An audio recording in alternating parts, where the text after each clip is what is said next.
Hello Aries, welcome back to my channel. I am Mariana and I will do the vibes inside for you today. So Aries, I hope you're looking forward to your reading. I'm doing a little bit different, but I hope maybe it's going to be okay. I felt the need to kind of change something. I've done that several times on my channel. I just have to go with what I get somehow.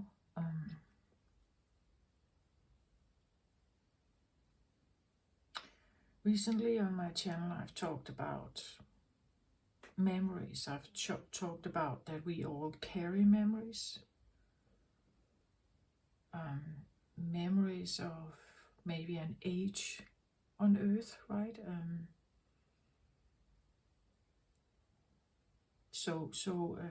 Memories of great opportunity and build up, and also memories of despair and destruction, depending on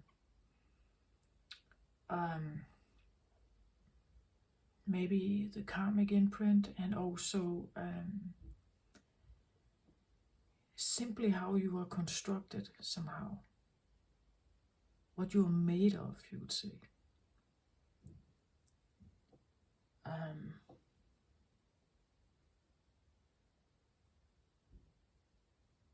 And because Aries is the first zodiac sign of the 12, I have to talk about beginning, like a beginning. Aries is the beginning. Aries was the beginning of everything, the beginning of, you could say, the Big Bang, what happened there actually 13.8 billion years ago. And if we actually all somehow are stardust, if we all somehow are comprised and combined of different elements of stardust,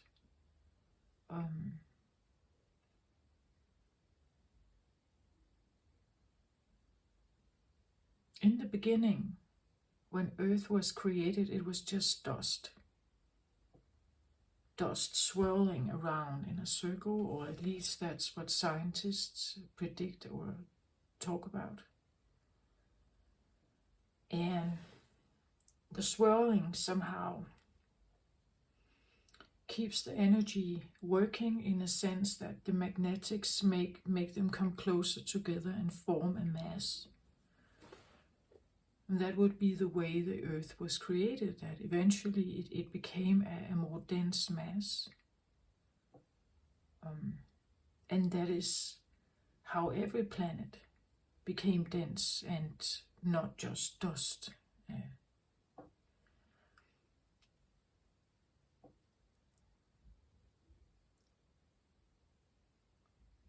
And when a child is conceived, it's small, very small, right?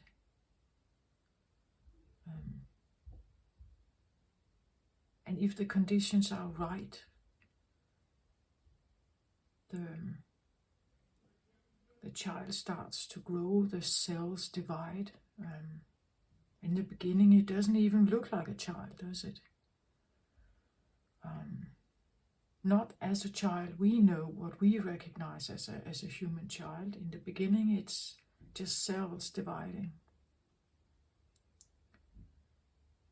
So, for me, Aries is an expression of existence, like from non-existence to existence. It's a voice that, or a tone and a voice and a power that wants to exist, having a right of existence, claiming its space, you would say, claiming its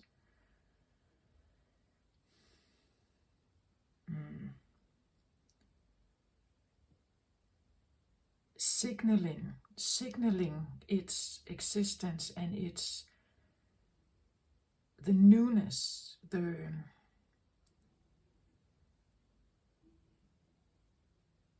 but also maybe a little bit of turmoil, because as I said in the beginning, the dust swirled up from this giant supernova explosion, like the Big Bang. The dust was swirling, so it's a tumultuous. It can be a tumultuous time to make something maybe more tangible.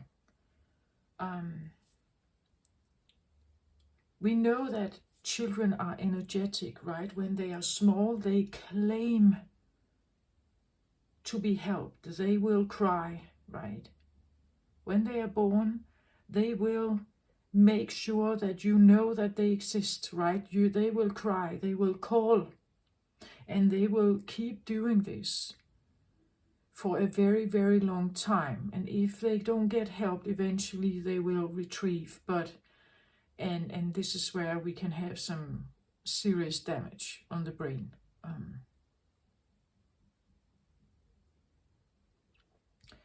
But in the beginning, if a child is born, it wants to be nurtured, it wants to receive help. It's calling for it, it's calling for the basic needs. It's claiming existence, and it claims to have what it had in the womb, you could say. What was available in the womb. When it's no longer available outside of the womb, it will call for it. That's how I see the Aries energy. It always seeks the balanced thing for them, right? If they long for something, want something, it's because it's supposed to be there. I believe that's for what an Aries would maybe deep down think. It's supposed to be there.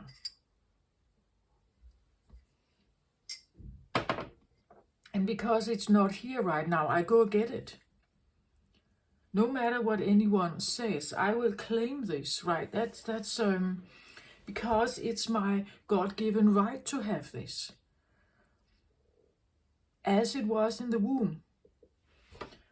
The cells divide, it's a tumultuous time when the fetus is created. But eventually, when it is created, it will start just being. It just is in the womb, and it just grows and grows and grows and starts kicking and everything. But in there, it's quite nice. Or hopefully, for most children in there, it's nice. In there you have everything. It's warm, it's cozy. There's food coming, right? Toilet facilities, everything is present there. It's kind of a one-room luxury existence to just kind of swim there, and eventually you get too big, you can't stay, and you get out of the womb. You are born, hopefully with not a drastic birth, and then you get into this world, and in this world you're suddenly separated from everything that you just remembered, right? You just remembered that this was here, right? It was right here with me, and now it's not. Now I have to call for it, I have to cry, I have to make noise. When I feel an imbalance, when the womb is no longer present, I have to call for it. I call for it. I call for the most perfect life, you could say. I call for that.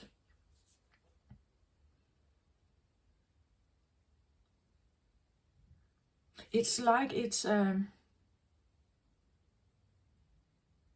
I don't want to give it up, right? I don't want to give it up. The perfect supply or the infinite supply is supposed to be here. I don't want to give it up. I'm not ready to give it up, so I claim it, right? I claim it. And I would go towards it. Maybe I will throw aside siblings or other stuff, but I will do it anyway because this is mine. It's like the Aries energy can have this, it's mine somehow. That's the memory, I believe, of Aries. Cell memory of Aries is this, you could say, when the child is born, it's the closest thing for a soul to be with the divine. It just was there. It just came from that place, or from the oneness, the allness, or whatever you want to call it, the source. It was just there, and now it entered a body. It entered a little fetus body. It got into the consciousness now was transported into a little child. So it was just there. The memory is still very strong of this, the existence where everything is all good. That's my personal opinion, my personal belief to try to understand the Aries energy. And they remember. On a cell level, somehow, I believe that's the memory of Aries, is that I was just there. I was just there, where everything was good, warm and cozy, and maybe they sing for me, right? Maybe someone talks to me through the belly, and maybe there's joy. They expect me to arrive, and there's a celebration and happiness about it. There's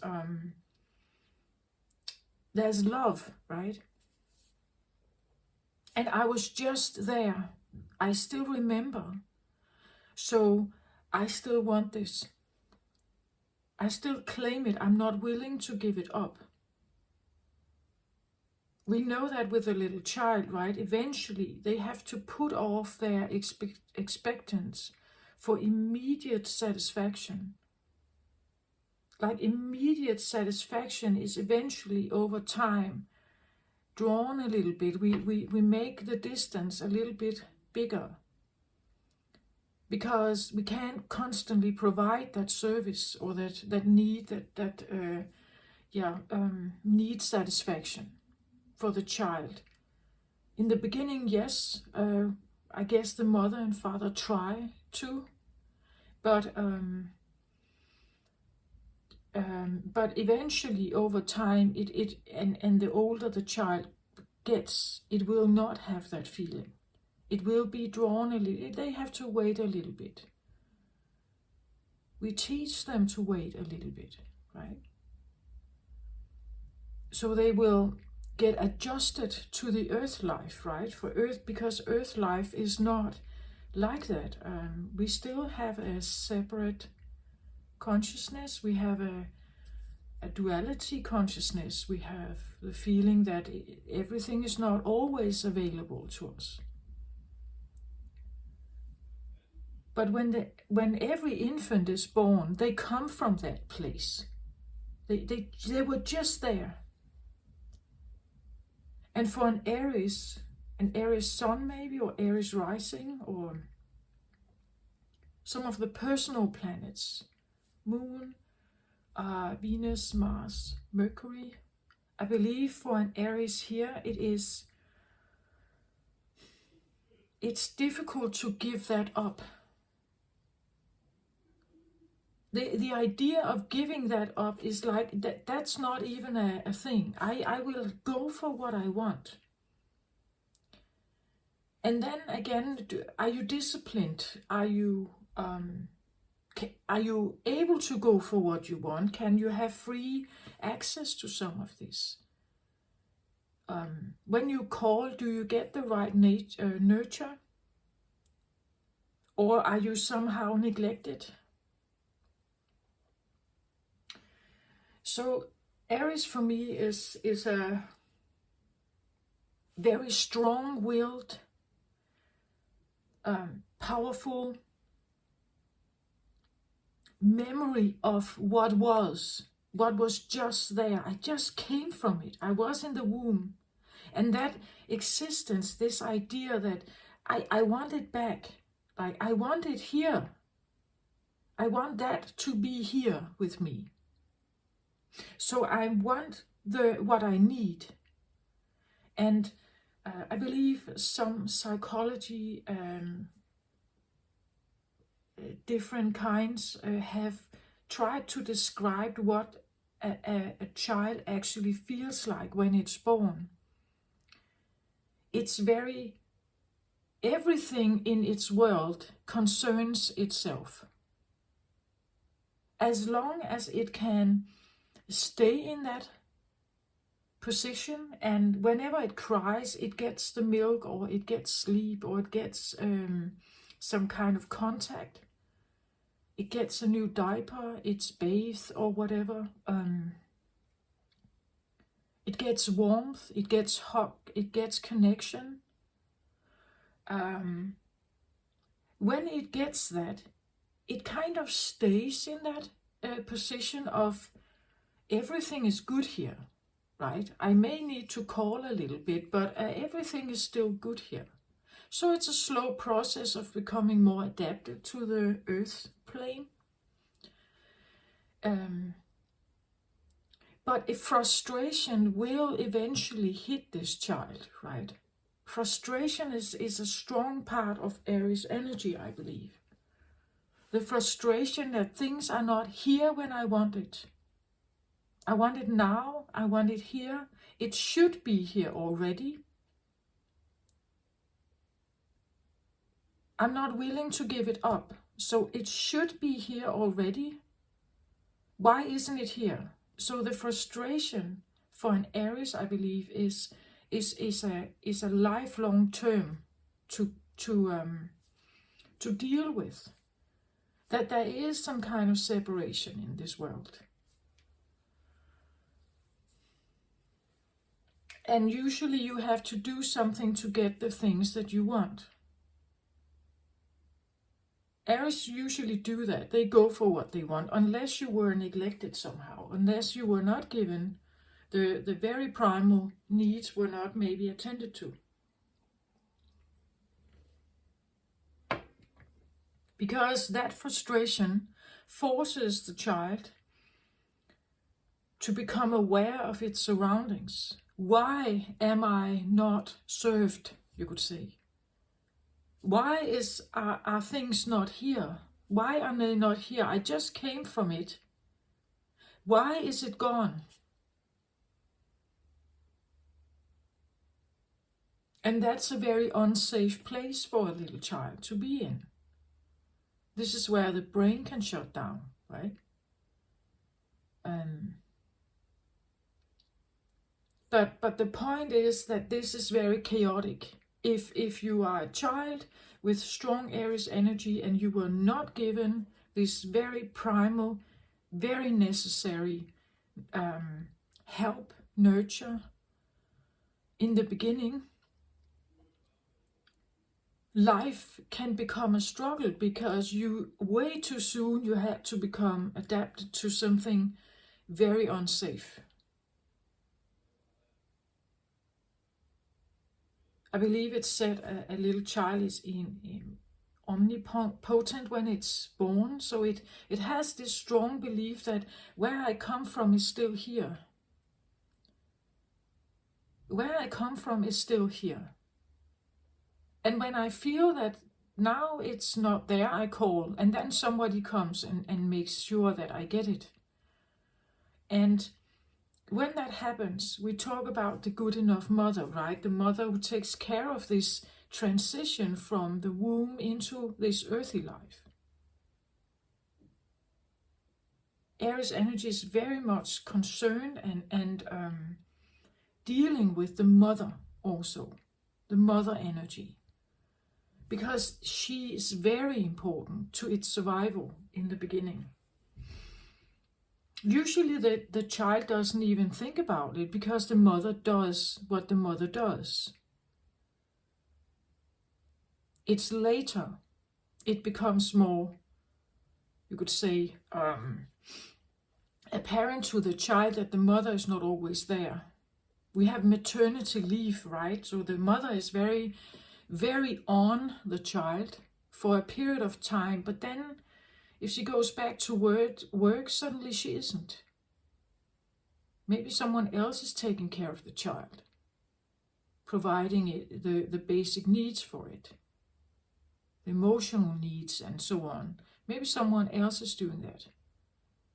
So it's an for everyone, for all of us, it's adaptation to whatever world we live in here.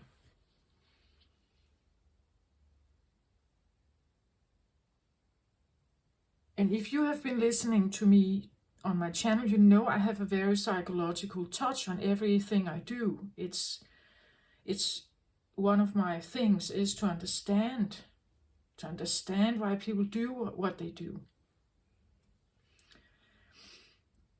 So for an Aries, I believe it's a strong need that if I want something, I will go and get it. In the beginning, you couldn't go and get it. You were laying there like a baby, right? You needed help. You needed someone to provide it for you. But eventually you crawl, you walk, you can go and grab it yourself. You can go and grab it yourself, and you will do that. That's the Aries energy. It wants something. It wants to unite with something. Whether it's a new car, a girlfriend, a boyfriend, whether it's food, whatever.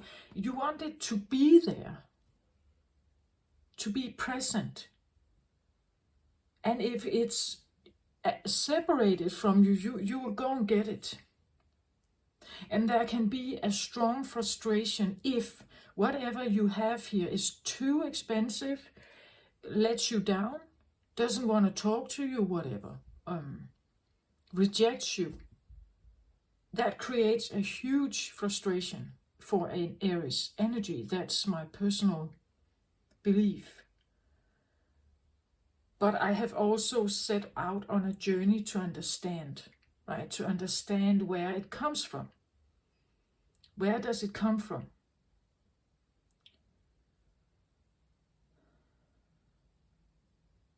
Aries is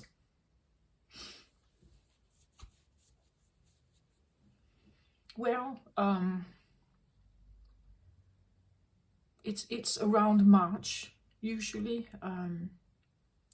March like energy,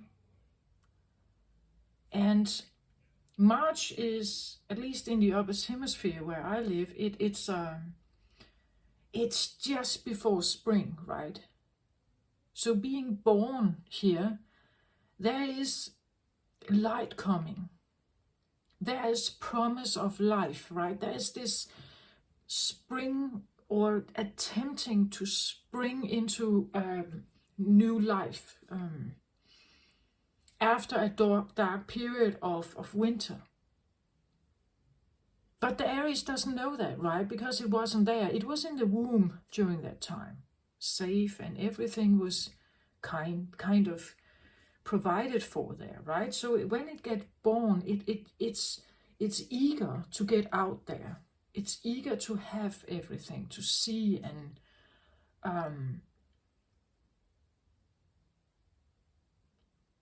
so Aries is associated with the Fool energy, right? This new energetic, yeah, I'm going to go out there and get this. This is exciting. But it's also associated with the Emperor, which is one of the top major arcanas, right? An Emperor energy is an energy that has gone through the frustration. You cannot become an emperor unless you have dealt with your frustration. It's masculine fire energy. But the Fool can become very frustrated when he goes out there and he realizes he's slipping and falling and nobody is there to help him. Or he goes for what he wants here, goes for something he wants, but he gets rejected. Or he finds out it's too expensive, or it looked good, but it didn't taste good, or something like that. The frustration of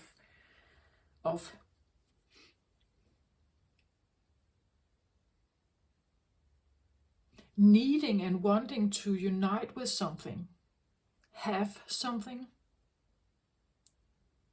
The have idea can become controlling or demanding because it's an inner feeling that almost like it's vital to me. Yes, I want this, I need it, I long for it. But it's actually more than that. It's an energy that says it's almost owed to me.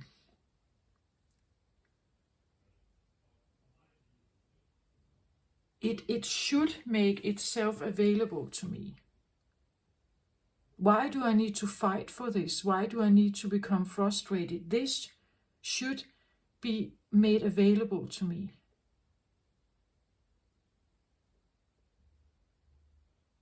And I think sometimes Aries can be viewed as arrogant or selfish or something like because of that. But if you understand why, it is this idea that it ought to be available to me. When you understand why an Aries can become frustrated over this, I believe it has to do with the idea of the oneness, the allness. I came from that. I'm not willing to let that go. Therefore, it should be available to me. As it was in the womb. Everything I needed was there. Everything I still need or want should be available to me. I don't think Aries is arrogant or selfish necessarily. I get it, it can come across like that, or dominating, or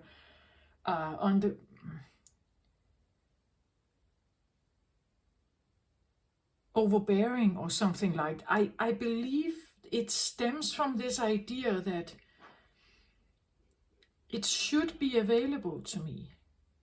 I'm not willing to give up the fantasy or the idea, the existence that I would like to have on earth is a life of allness or of oneness or of all availability.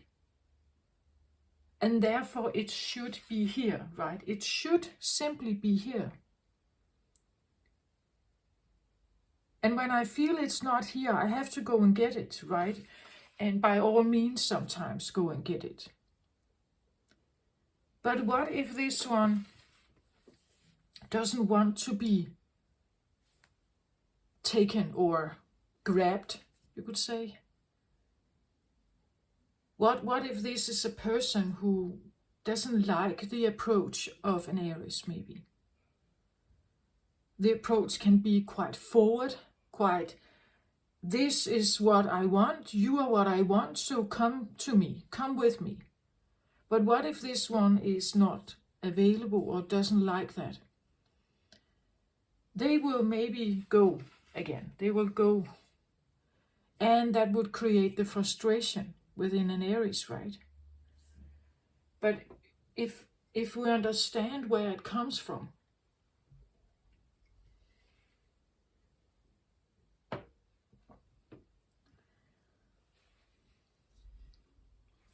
So again, an emperor, right? An emperor is an Aries who has gone through the entire motion of the zodiac, or of the tarot. It has gone through the Five of Wands. It has gone through the Five of Cups. It has gone through all of the tower moments and all this stuff that shakes an Aries. Eventually, an Aries can build his empire. But it's because he has overcome the frustration. He has maybe learned patience. Maybe he has learned negotiation. Maybe he has learned to, um, uh, understand that others are not here on earth necessarily to just come to him. That it doesn't necessarily just come. He has to do something, but because he wants this, it doesn't mean that he can just grab it, right? Something is maybe able to be grabbed, bought, whatever. But an Aries needs to figure out when you are overstepping something. Because what if this is also an Aries, this Aries could be very concerned about this one, wants to be united with this and doesn't want to be united with me, right? And there's just as strong as a will here to and just as strong of a need or of a wish or of an idea of oneness and allness within this Aries. But it's with this, not necessarily me, right? So I believe frustration can be a constant thing with Aries energy. So today, with this intro, I will go into the idea of asking a question that is, who are you, Aries? And what is it you want? And when I do this, I will draw cards, and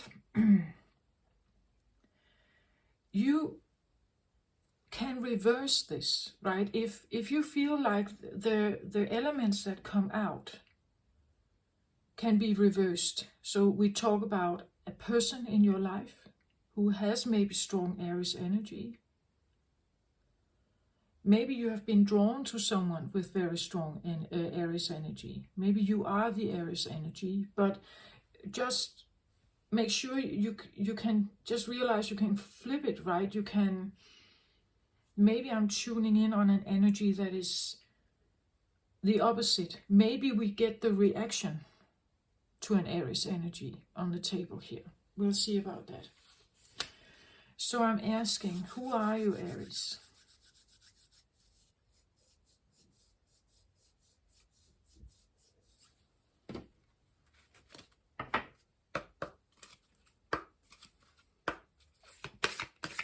In the beginning, 13.8 billion years ago on Earth, Earth was not a fertile planet with life on it. It was a burning planet. There was no water. Water came later from Jupiter. Or so the scientists say. Flyer here in crescent moon. Interesting. So I was asking, who are you, right? In crescent moon. In crescent moons, like you see the new moon here, the beginning of something. And we see how someone is sculpting something here. Well, we could see this a little bit like if the sculptor here is the great creator, the source, This is what he's trying to create, right? He's trying to create something. So it talks about the beginning. It talks about how we were maybe shaped, how everything came together. And again, it's interesting when I look at this. There are some sculptures here that have already been made, right? So maybe this is not the first planet, right, ever made. This is a new one. He's trying to make a new one. Here's a different one, right? So just take this as it resonates here for you, right? That there has been an original form. We could see this also as DNA. We could see it as stardust, right? We could see it as a god or a creator energy. But he's quite concerned, right? He's very compassionate and very passionate also about what he is creating here, making into being. And it seems like there has been other creations, but he's not having his attention on that. He's having the attention on this one. Here again I talk about it's the beginning of something. He's not done with his sculpture. He has started it. So maybe the Aries energy is also, you would say, well, like the aces in tarot, right? It's like the beginnings of something, the new ideas, the new imprint, the new structure, the new plan, the new tangible thing. The new design, right? He could be a designer, this one, right? He a creator. He's designing the look of something with this little hammer and devotion, I want to say, to what it is that he's trying to create here. But that's what I see. It talks about the beginning. It talks about what was there. And in the beginning it was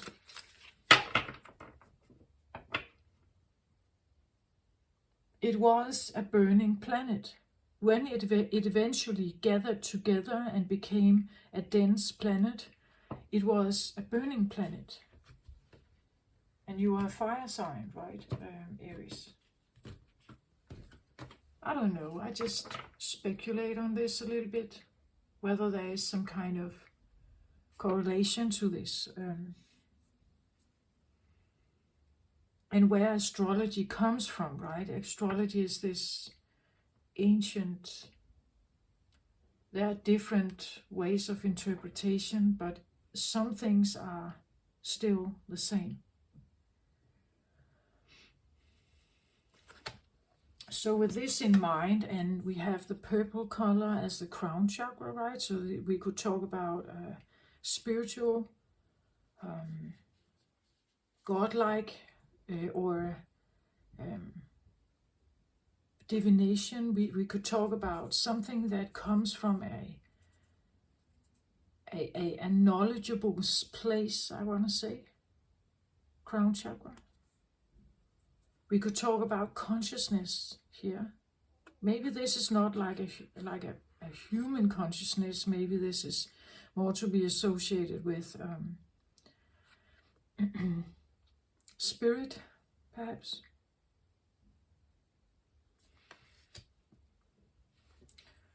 So who are you, Aries?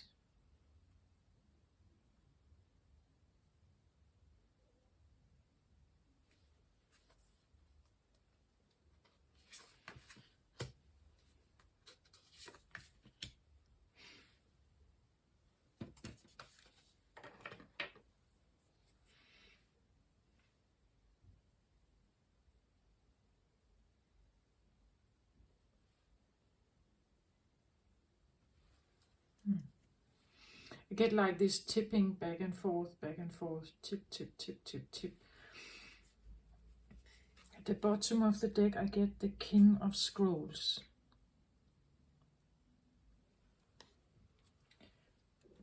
So again, underlying energy for me is a driver. It's something that comes from deep within you, or deep within maybe the creator here. The King of Scrolls. So I feel like, first of all, he's a king, right? So he feels he has some kind of power. He has some kind of authority, I believe, as a king. But then it's a King of Scrolls also. So here we have, again, something about the history or the memories. He has strong, I believe, strong memories of where he comes from. He could be a storyteller, this one.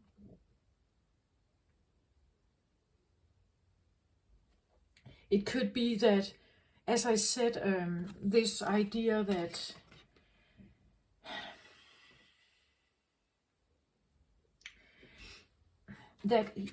Aries energy remembers where you come from, right? That's what he's holding here in his arm, the scroll here. I'm taking this memory with me when I cross the gate. We could say getting born. When I get out of the womb, or the Garden of Eden, or whatever you call this, when I choose to, as a soul, enter, reincarnate, and I get out of the gate, I take that memory with me, right? I take the strong memory with me that I'm a king, and I have a memory of this place, and I take it with me. Maybe even a strong memory of why I'm here, that I'm supposed to do something in this life. And he's preparing, right? And he looks towards the gate here and what's on the other side of it, expectant of what he's going to find over here. But he's holding on to this scroll, like, I remember something here. I'm not leaving it with the other scrolls. I remember this and I take this with me. So this can be an idea of a plan, or maybe a strong personality, knowing what you want. And Aries could maybe be someone who has always known what they want. From being a tiny baby, right? Always being somehow involved in something. Always curious, always seeking something, having like ideas of what you want to go for, right? An activeness, a driven activeness to pursue something, maybe here. But again, as a king, right? As a king,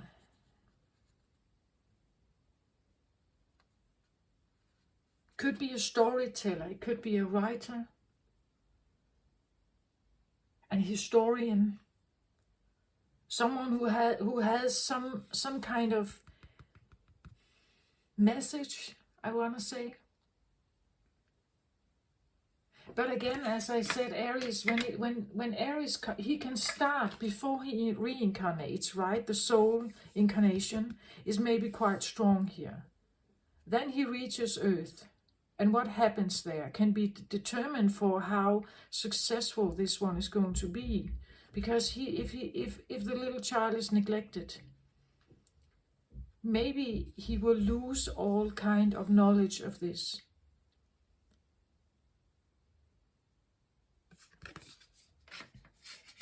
So I believe this is what you have with you, Aries, right? Again, as I said, Aries is the Fool, but it's also an emperor, potentially an emperor, which is a ruler, a leader. But a leader who has gone through, I want to say, the ups and downs of life, and has gotten himself through it, learned from it, figured something out. Again, his mate is an empress. An empress is not a bow-down person. She has her boundaries, she knows what she wants. She would not settle for anything less but an emperor. Because he has to provide for her, as she has to be the brilliant feminine partner of an emperor. Compassionate, understanding, wise, but with her own authority, right? With her own life, you could say. She's a match, she's a partner, but she's not a bowed down partner to him. She would never be that. And he knows that, and he actually appreciates that. Because if she was a bowed down partner, she would agree to everything he says, even if he is driving his empire into ruin. But if she is a wise empress, she will give him the feedback that he's looking for, a real feedback. And he will be able to tolerate it and function with it and actually think about it. He will not become frustrated that she is not just complying with him. He will value that even more, because he's already been through all this stuff. So here I have the Queen of Forces reversed though here. Queen of Forces.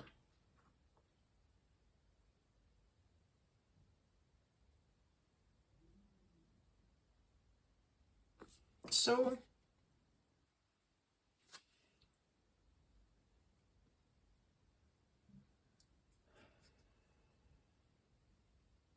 the Queen of Forces, as I see her, she is the queen of day and night. You could say she has the power of day and night.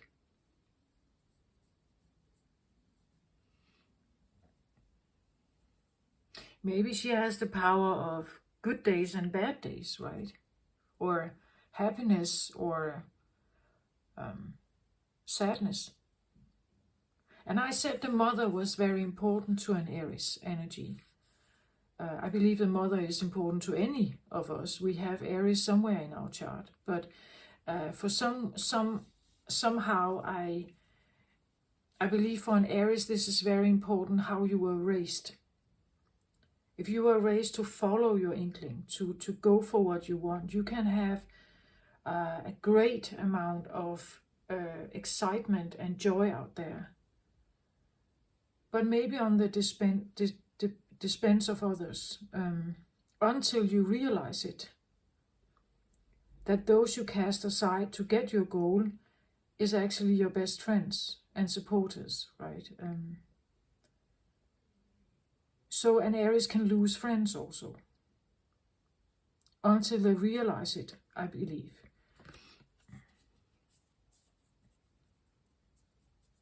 The Queen of Forces. Forces is a power card, right? So again, forces, because Aries is a very strong, powerful force, I believe. But have you been up against the Queen of Forces here? Have you been up against a mother where there has been some kind of power struggle maybe? Where you didn't get what you... She was the ruler of your happiness or your joy. Were you up against someone here who determined whether it would go one way or another? Whether you accepted your sun energy, the Aries energy, or whether you got more inclined with your moon energy maybe? Was there someone here who challenged your power or your will, maybe, Aries? And therefore, maybe, you know, that there can be this feeling of not having confidence or not trusting women, maybe, right? A female partner, if you're a male.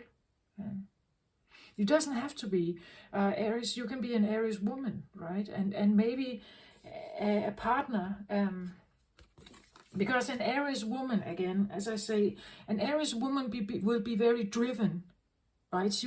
If she is in a good place, she will be very driven towards what she wants. And yeah, sometimes she knocks some over to get there, or she neglects them or forgets them, because it's so more exciting to go over here. So I forget who was there once. Maybe you forgot someone here, and now they are not there anymore. Maybe you forgot someone. Maybe you forgot something about yourself.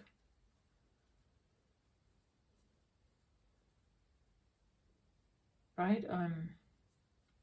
Again, here if we let our happiness be ruled by someone else, that someone had the power, and the parents do in the beginning, right? But if someone had the power here to kind of challenge you, your will, determine when you got your needs met, how quick, or if you didn't get them met as a little child, it could be this feeling that life is a bit like black and white here. If I'm somehow partnering with someone, it's either good or bad. It either they provide me with what I want at any time, or they don't. So either they are good or they are bad.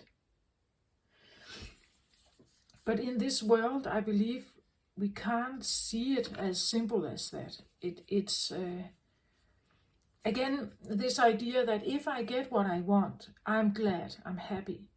If I don't, I'm angry, I'm disappointed, I'm devastated. But life isn't just like that. There is a gray zone here as well. And in the gray zone, there is frustration. There is over here a lot of frustration. But there is frustration. And in the frustrating part can be a lesson in itself for you to grow somehow. Interestingly enough, I don't know if you can see it, but there's a sun here and there is a moon here, and then there's actually another cycle here in the midst. Can you see it? Hope you can see it. It's like here. We could see it a little bit like Earth, right? When the sun is shining on the Earth, it's lit up.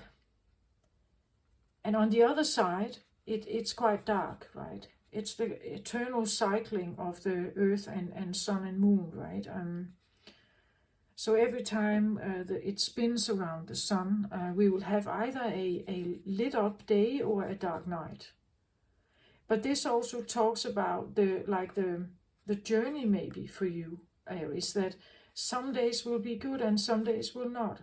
But there is a gray zone to this, right? It's not either or. And again, it's not this one. If this is a partner, I want to say they are as sovereign entity here on Earth as you are. They are sovereign. This is not your property. It's not your playground. It's not something that can be controlled. It's not supposed to be. It has its own life. It has its own lessons, maybe.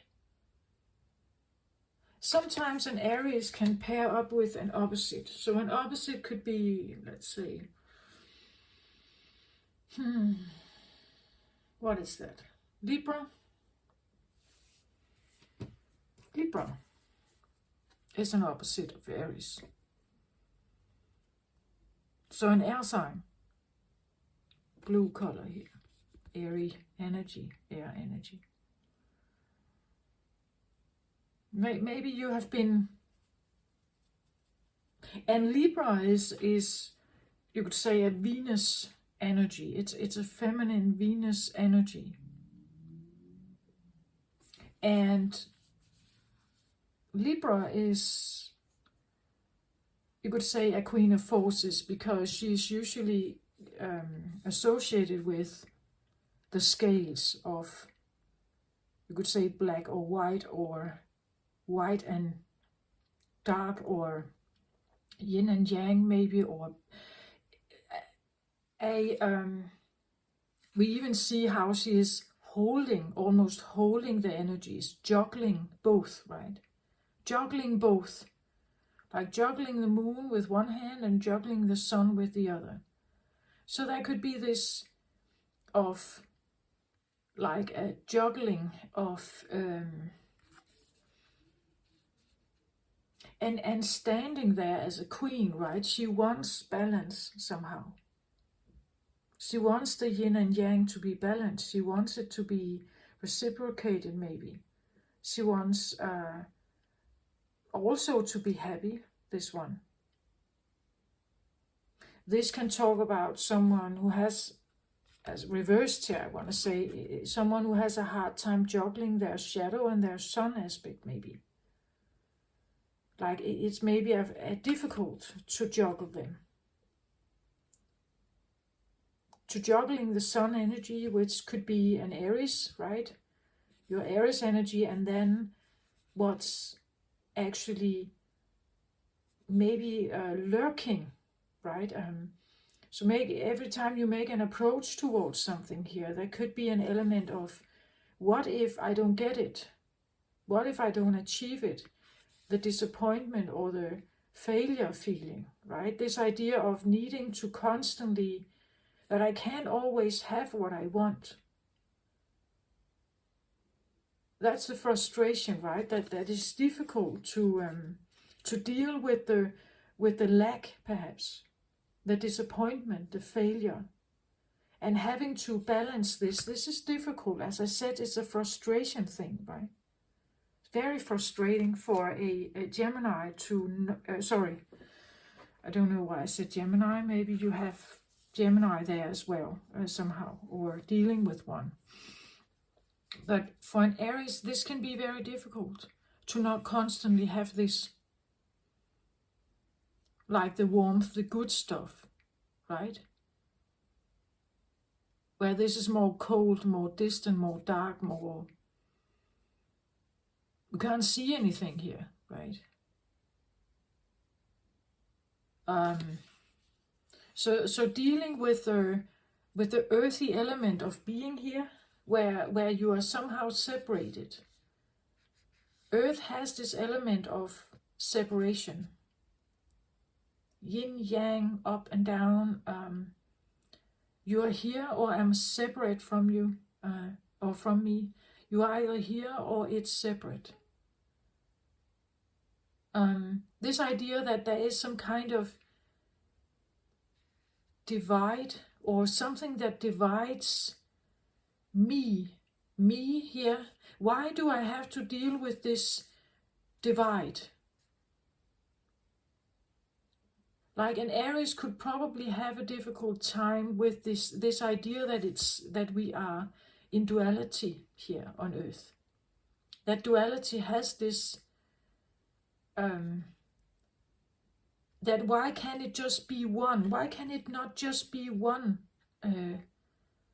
Why can it not always just be available as it was? I remembered, right, from where I come from here, right?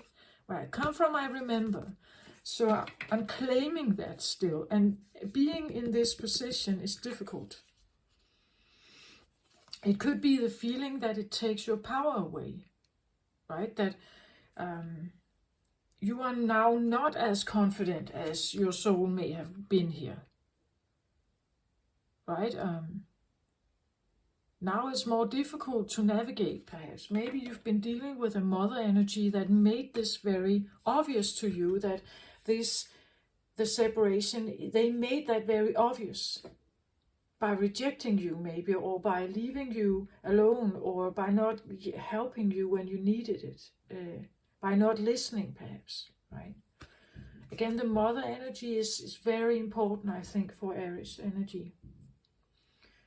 And again, forces. So there's something about the forces of who is this for you, right? Is it yourself here? Right? Again, coming from a king position, now entering into a queen position. This is like leaving rank. You are now not a king, you are now suddenly a queen. You don't have the last say, you can't rule, right? It's like losing a bit of power, you could say. So from descending from a king energy into a queen energy, where now you're suddenly dependent on something. You're dependent on something here. And that can lead to a lot of frustration, having a hard time dealing with this. Next one out, also a reverse card here. It says the Willow.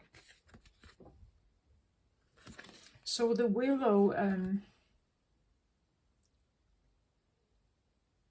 so when I look at this, it looks to me like a bit like the tree of life, right? Look at the glare around it, right? Like the glare here. So this is like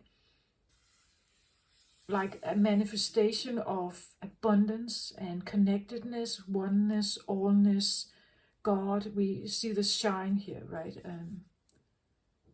And it could even be this feeling that when it's reversed here, it's the feeling that somehow I got disconnected from whatever I was witnessing or feeling here, where I felt like a king. Like being born or coming to earth is the feeling of that I've lost something. Or it's the shine, the shine here is now behind a tree. Like I can't have full access of something is blocking it, right? Something is blocking it. It could be a mother here. A mother family tree, maybe. There could be an element of that. Something like,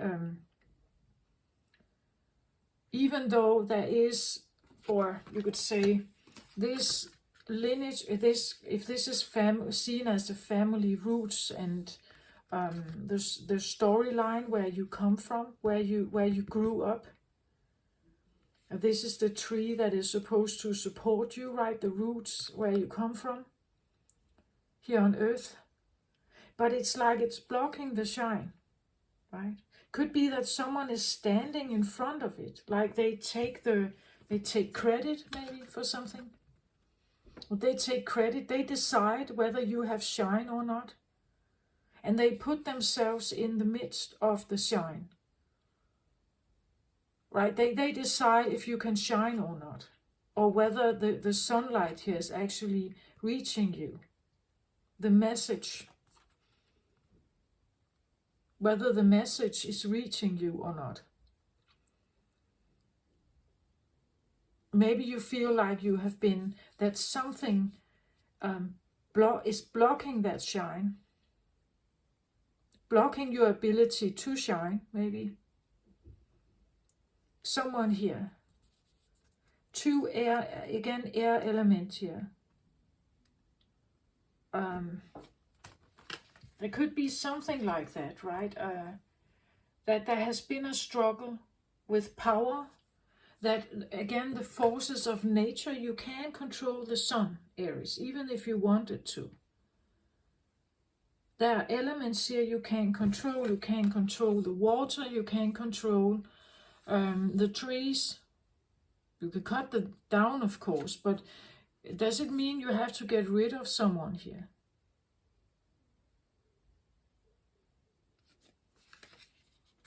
Or this idea that something is controlling whether it's day or night here. Who is controlling this?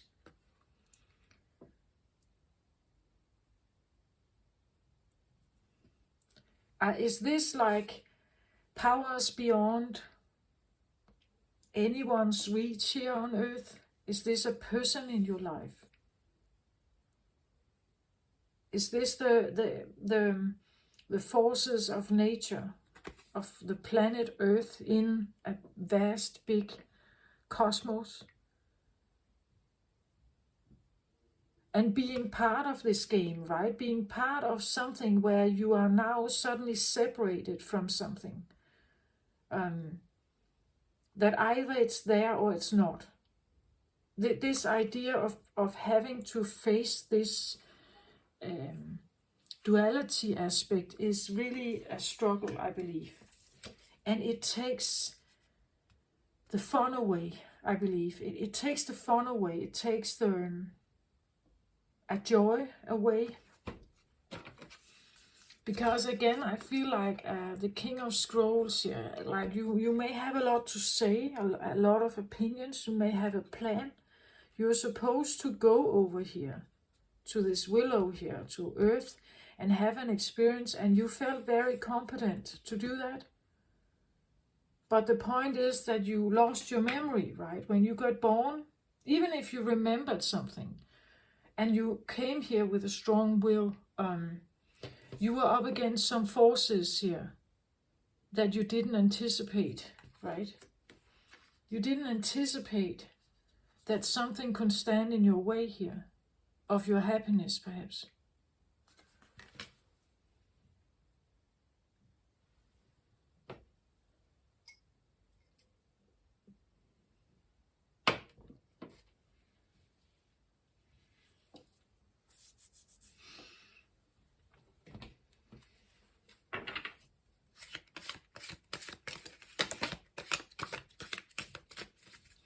It's interesting how we have this in crescent moon, because this is just the beginning of something. Like Aries is the beginning of something. And somehow there has been this creation of separation. Again, we even see it here, right? If this is like Source, the creator energy here, he's creating something that is now separate from him. This is not him. He is not it. He is, but he's not, right? This is like a stone or something here. And he is, I don't know if he's stone. I see him as someone who can move, right? So he is movable. He can move somehow. And this one cannot. At least not yet.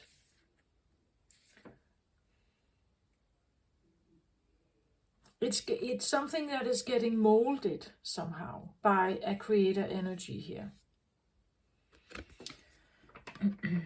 We could even talk about that's what's going on, that this frustration energy, that something has been in your way, I think. Something had the force. Someone was, or something was so powerful that it could create this divide in you. It created this divide in you. I believe this is created in all of us. But for an Aries, I really think this is devastating, actually. This is terrible. If this was not a good mother, if we talk about a mother energy here, this is terrible for an Aries. And it will probably take the joy out of most things in your life, right? It's like it stands in front of everything that could potentially shine here.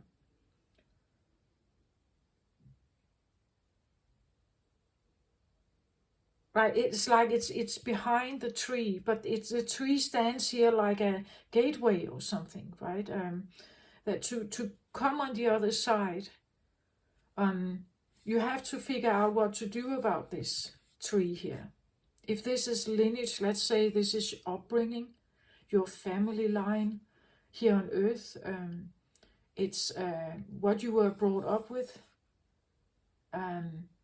It could be something like your parents are the ones to shine, not you. That you stand behind them, right? That you are behind someone else to get the shine. The shine shines on the tree and you stand on the other side, actually the more shadow side of the tree. You only get tiny glimpses of the sun here. that something seems to rule whether you get that shine or not. Right? Something seems to rule that. And I don't know, is that, again, the one that molds you here or builds you? It could be your parents, right? This could be a parent energy, but it could also be like the idea of creation, right? That we are all the way back to creation. That's part of your combination, Aries, that this is something you have to overcome. Perhaps. 10 of Pentacles out here reversed. Yeah, as I said, it's like it's almost like you are not supposed to have the 10 of Pentacles, the glory or the shine.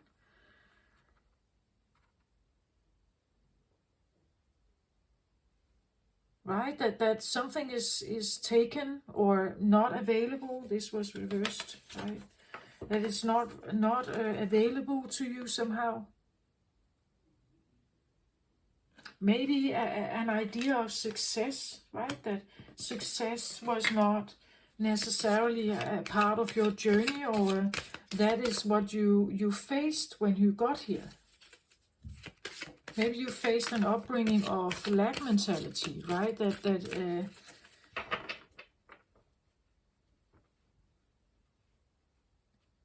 That something else seemed to get the shine.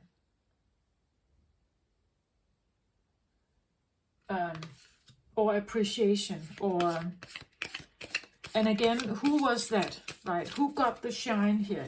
Again, the tree for me represents family, so it could be someone close to you in your family, a sibling maybe. Other people in your family got the attention, but not you. You were always like, you view this from this point of view, right? You view it from over here and look at this. And it's like, this could be someone else in your family who gets the shine, yeah. But you only stand in the shadow of that shine.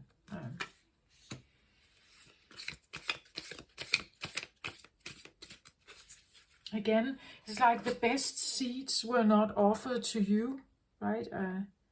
Reversed here.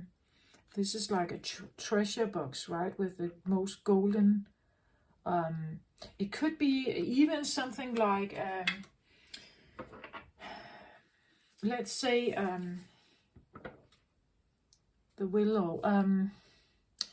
Let's say this is like an inheritance, right? That you, if you lost someone here, and they always divided their attention into good black and white thinking. Maybe a mother here, maybe someone was favored in the will. Maybe you didn't get, someone got, you could say, the money, the inheritance, and you didn't. You only stood in the shadow of this, perhaps, right? You saw someone else shine here. So the money was, or I don't know money, but the things that could give you the feeling of maybe safety and security. Money does that here on earth, right? Again, that's the separation consciousness, that we believe we are separate from safety, security, harmony, balance. That's if we are brought up with that feeling, that's how we feel. We feel that it's blocked from us somehow. And I feel I'm quite, that's a strong feeling I have, that for Aries, this is really heartbreaking, actually. It comes down, not, I don't see them as selfish or arrogant. I just see them as they want something to persist. The Garden of Eden, the womb, or whatever we talk about. They want that to persist. And it doesn't. Here on earth, it doesn't, right? And it gives a lot of frustration.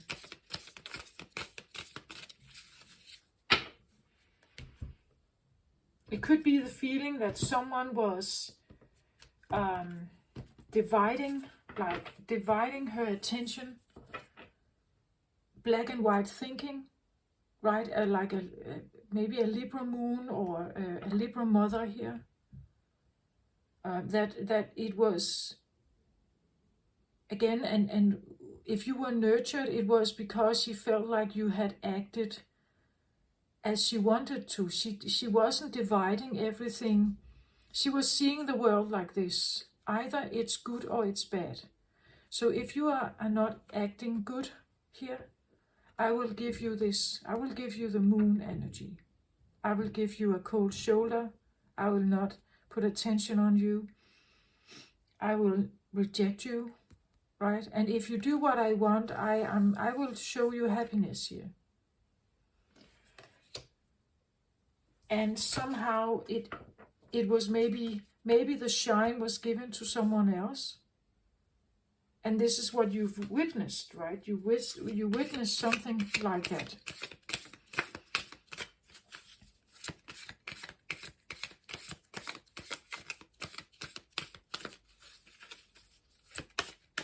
I want to say, when I look at this,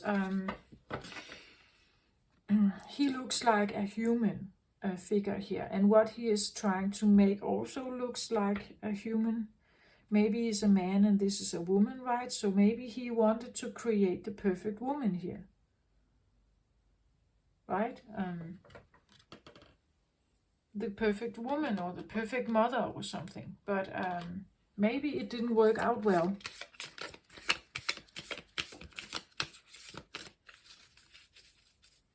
Maybe she didn't.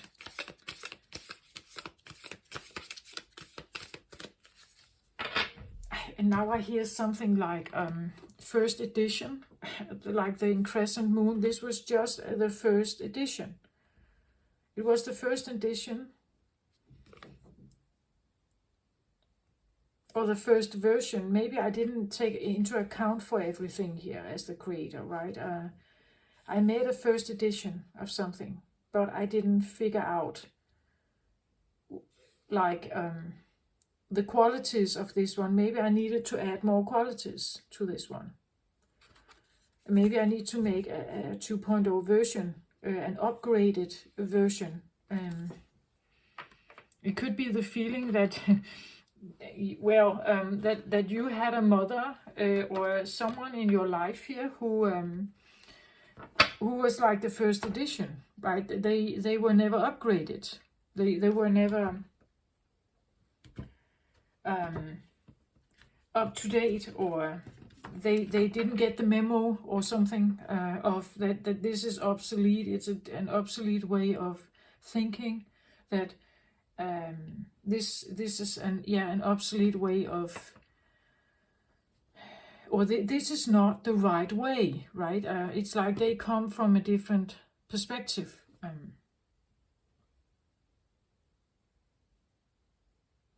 And if you have actually been dealing with a Libra here, somehow, I want to say that Libra, if you were born as a Libra, you are now standing on a different element of memory. So the Aries has one memory, as I said, they just came from the womb. But the Libra is like on the other side of the zodiac. So if you get born as with the memory of Libra here, you will probably have a different attitude to life. Unlike the Aries, different one. Because you come in with different memories. You are no longer coming directly from the womb. A Libra has the experience of Aries, Taurus, Gemini, Cancer, Leo, Virgo, and then Libra. So different times. On Earth, perhaps different evolutionary times on Earth. This is a time of, you could say, trading, right? Trading. You give me something, I give you something. If you disappoint me, well, I will give you a bad review. It's like something for something. I provide something, you provide something, or you give me something back. It's a feeling of cooperation. It's a feeling of trading energy, trading money, trading. I give you something, you give me something. If I give you something, I get something in return. That feeling of that's a Libra. It has to be balanced somehow for Libra. It usually never is. That's what they attempt to get. It usually never is. But they're seeking the balance, right? They look for the balance. And here it seems like someone has not been good at dealing with someone who may be like that, right? This idea of equal give and take, and if I offer you something, you offer me something. That's not how an Aries looks at things. It should be available, right? It should be here. It should just be here for me. And I should be able to grab it if I want to. But that's not how a Libra looks at things here. So if we understand a Libra, who is the opposite of an Aries? And sometimes we know opposites attract, right? So if you get acquainted, as an Aries get acquainted with a Libra, and Libra is usually a very feminine, very sensual, big smiles, very beautiful, very, very feminine. Feminine curves, feminine breasts, feminine, it's an overindulging almost femininity somehow. The most beautiful smiles of an angel, you could say. They have very invested in personal romantic relationships. But again, they have this, it has to be somehow balanced, right?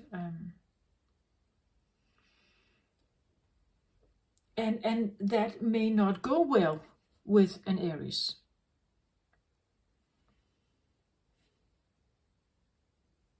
And therefore, it may have created some kind of,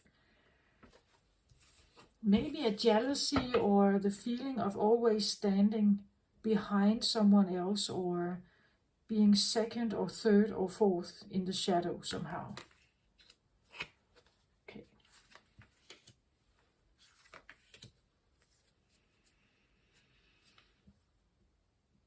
At the bottom of the deck, the Five of Pentacles. So here it is again, right? Fives in tarot usually comes with a lot of struggle. This is where you lose everything. You lose. He's a beggar here.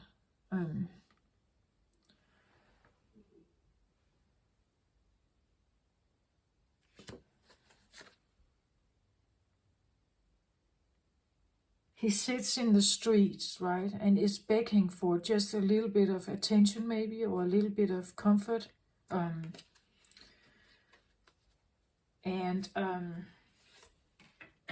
It goes well with the Ten of Pentacles reversed also. There has never been any kind of, whom I'm reading for here, there has not been a, I want to say, security. This is an earth element here. Earth is, well, we can talk about the earth, coming to the earth. Like from being inside the womb and inside the gate of Eden here and in God's embrace or whatever you want to, as long as you are with Him creating you here, it's all just talks about a beginning and something cozy and nice here. But when you get,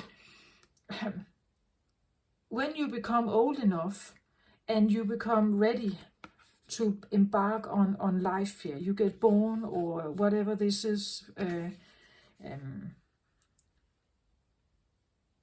I want to say, coming to earth, being born, having a body, like, that is not a very satisfying experience maybe for an Aries here. it's not safe here. Doesn't feel safe here. At least for whom I'm reading for, it doesn't feel safe here. It feels like I'm suddenly separated. I have to beg for some kind of safety. I have to beg for maybe food. This is tangible.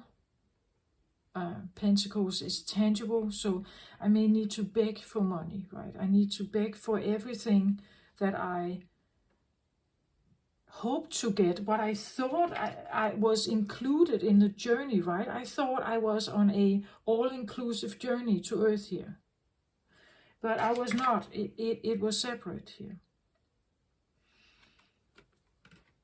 And that makes sense with this like duality, this either it's good or it's bad feeling.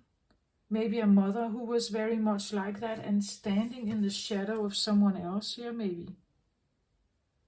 And feeling I only get the breadcrumbs of something, right? I only get the breadcrumbs maybe of someone else here. They come towards me with something, but I only get the breadcrumbs.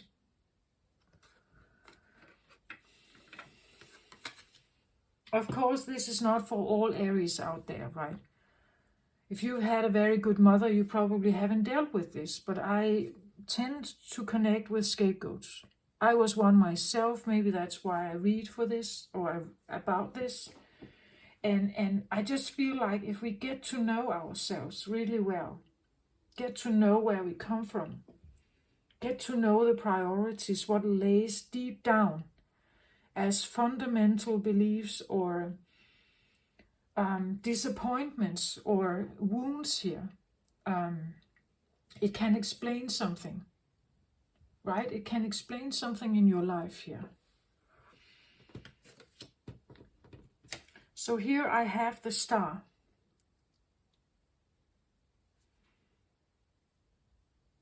The star is Aquarius energy. Maybe you have been dealing with an Aquarius mother here. It doesn't have to be.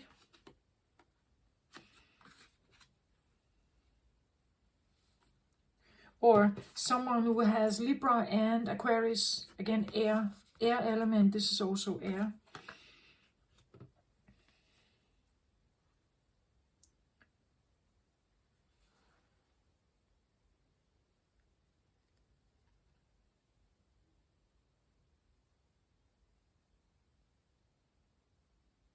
It's interesting how these, again, if we look at her as scale holder, something is very up here and something is very down here. It's like an unbalanced scale. Again, a feminine energy here, an unbalanced scale. Usually I would say the star energy is knowing your compass, right? Knowing who you are, knowing where you come from. Maybe knowing your stardust, maybe know that your composition, what you are comprised of, knowing that strongly in your heart. The star is, and it's upright here, so it's something like really knowing the compass, you would say, truly in your heart. Who am I? Who am I, right? I know who I am, even if the scales are not balanced. I know who I am here. I know what I'm seeking towards. I know what I'm striving towards. But somehow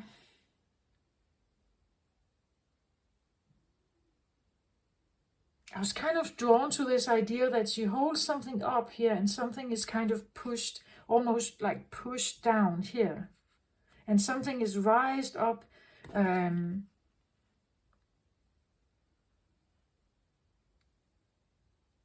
It's two bowls of water here. She's like pouring something out here, and she's also pouring something out here. Eventually, when the water has left, she has to go down again and get more water. So it could be this feeling of like an up and down elevator kind of thing, back and forth and back and forth. There could have been a lot of back and forth maybe with his mother here, or a lot of back and forth emotional healing to come into this star energy, to understand something here. Maybe the star energy, maybe you have Aquarius in you here, we all have somewhere. So maybe this has been a back and forth, up and down scaling of water here, up and down. And sometimes I see this also as the blending, right? The blending of water, that something needs to be maybe healed over time. Maybe the Aquarius age is here to somehow help us figure this out, to see the imbalance maybe, or to see the constant like up and down of something, and figure out what is right for you here.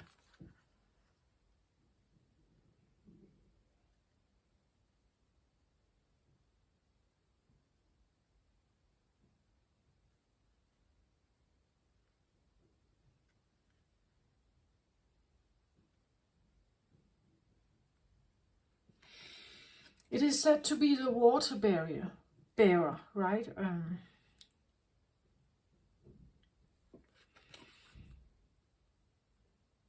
Well, the water bearer, I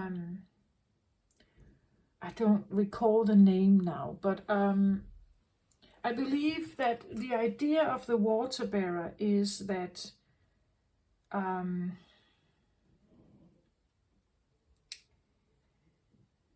it's an appreciation of the gods. The gods live beyond. They are not mortal. They don't have a human body. They live somewhere else somehow. They exist somewhere else. Some are betrayed with a body, right? As I said here, if this is like a creator god, we may have like a face we put upon it to make it more familiar to us somehow. But we haven't really seen them, have we? The point is that a God who creates, if we believe that God has created the earth, okay, we are creation on earth as well. So what is the point of us being here? What are we doing? We are showing something to the gods. That's the whole point of the water bearer here. The water bearer was the point of, I believe it was Zeus who stole a human boy because he was very beautiful. And he took him to his palace in the heavens.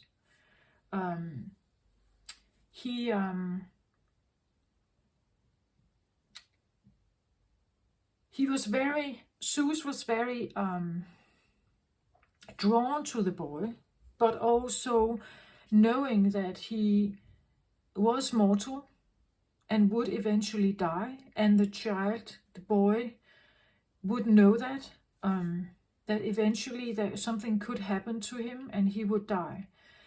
And it was this study of what does it mean, right, to be mortal? What does it mean for a water bearer here to even drink the first wine to see if there's poison in it?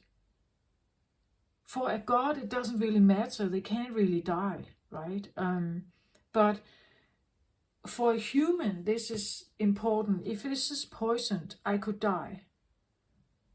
And I believe that the gods, this idea of the gods, the study of the human race here on earth can be, from a god perspective, could be this idea, what does this mean?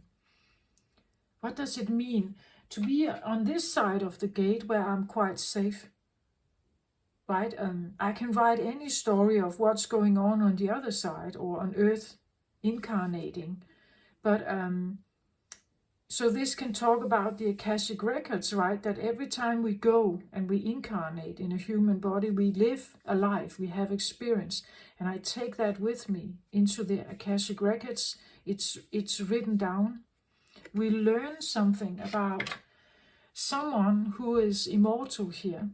Maybe someone who is immortal here can learn something from an avatar that is mortal. Because what does that mean? What does it mean to live a life like that? What kind of emotions can come up? What is the consciousness like? What thoughts do you have? Because the gods don't have that. They don't have that feeling.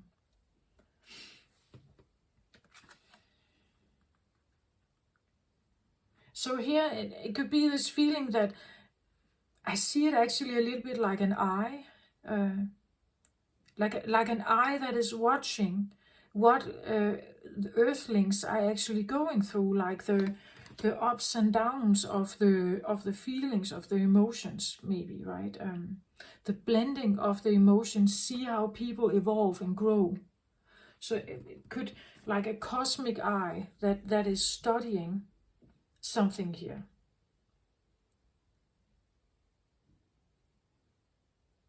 I don't know if it's true that we decide to come back, that we, as a soul, we want to incarnate, to grow. This is a growth process. A growth process. Something is overlooking a growth process, I want to say here.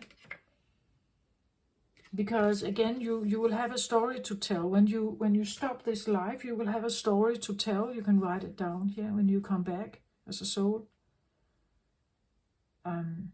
You will have a story to tell. And in this case, a story of imbalance, right?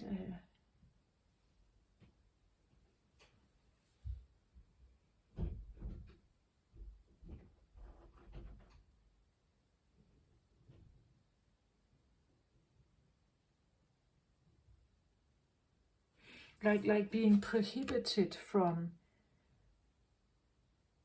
abundance, perhaps, here. An abundance that is available here.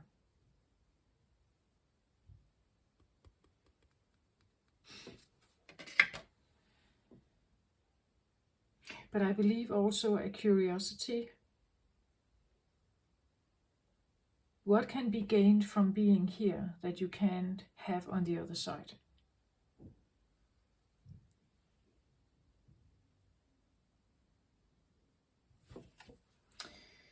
Three of Swords.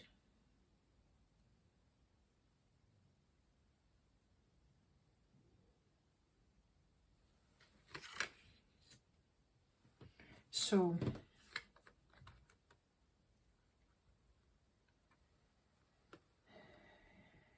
if I see this as an eye, an all-seeing eye, that is watching what is going on here, like the elevator back and forth of the water here.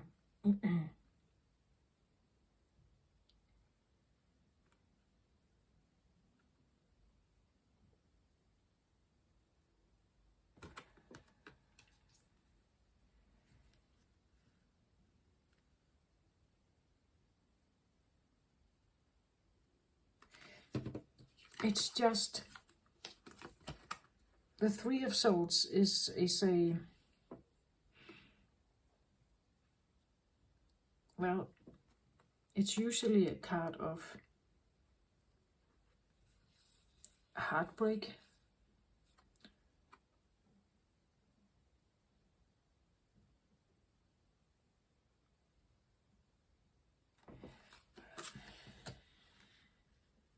A card of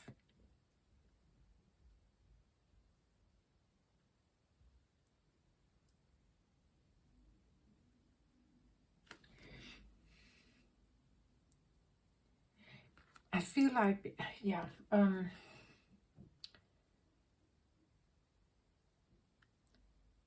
it feels like heartbreak.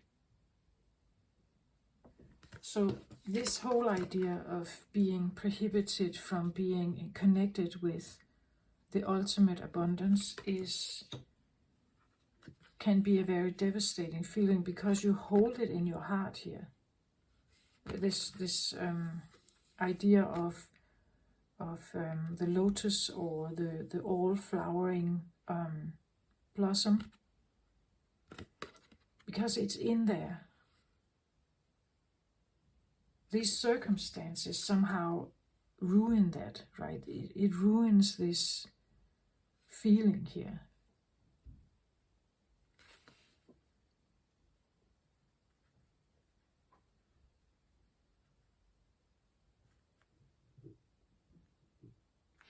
It feels almost like an attack on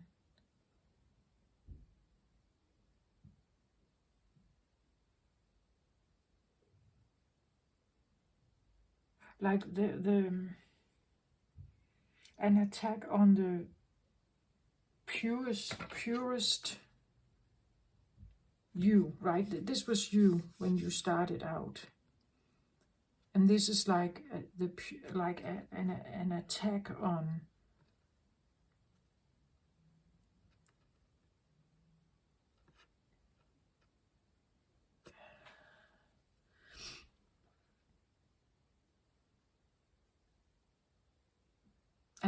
on the soul.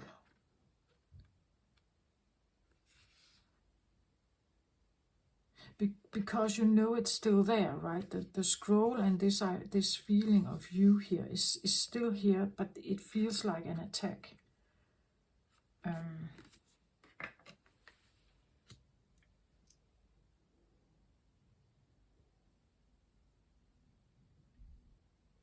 I even want to say it could feel like, again, we see a lot of sky here or clouds. It could be a feeling of punishment, maybe. Punishment from the, again, you are overseen here, you're overlooked, or no, not overlooked. Something is overlooking a process.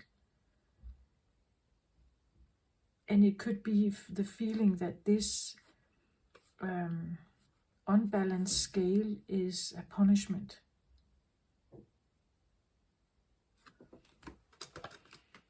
But a devastating one, right? Because you still have some kind of memory here.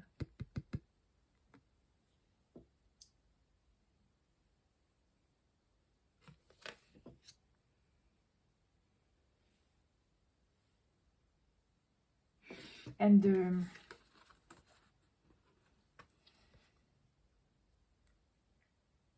so being punished for something and standing in the shadow of something else.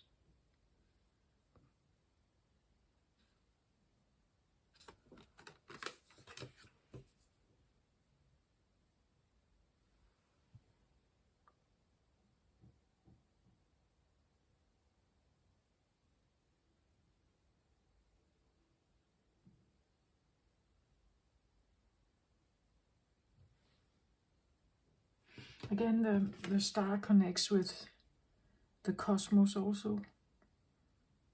So this idea of like spirit is watching, something is watching, seeing an imbalance happening, and that this is not corrected, right? It's not corrected. That is like a devastating feeling.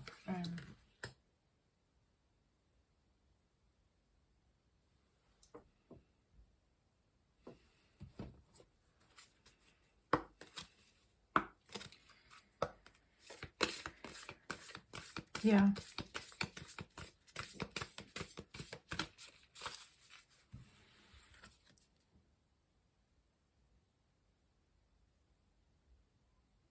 It's a devastating feeling, but also look at how it flares from the heart here, right? That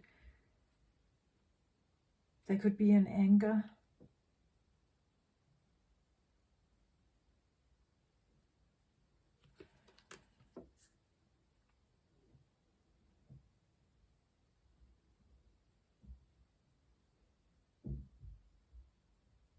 It's this idea that this is what keeps the human alive, the beating heart. And attacking that is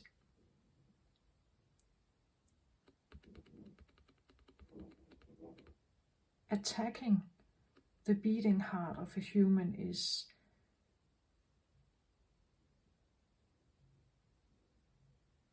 a threat.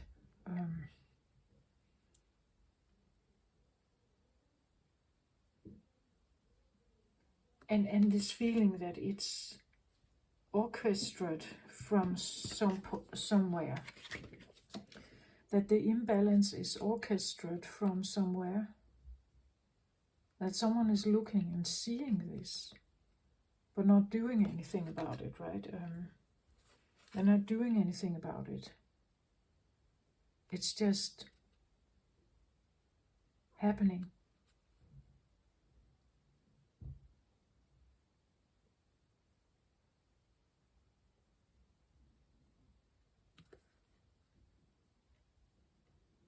Maybe it has happened more than once. We have 3 swords here.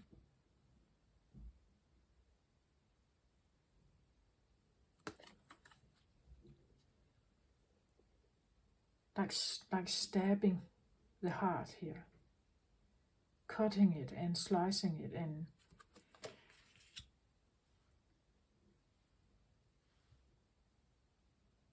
the heart is an interesting organ because we relate so much to it, right? People can actually have a broken heart. They can die from a broken heart. The emotions that come from the imbalance is hurtful.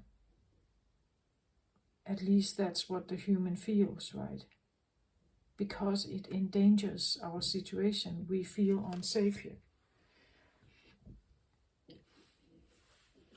Undervalued,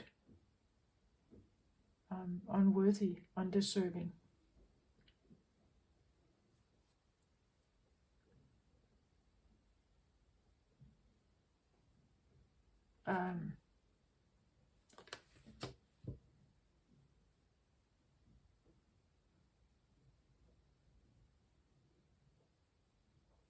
But I'm drawn to like the flames that come here. It's not just hurtful, it's actually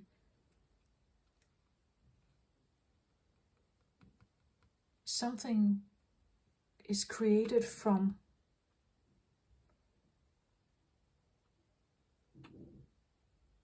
the feeling of neglect here and the feeling of almost betrayal, like this has maybe been seen, witnessed.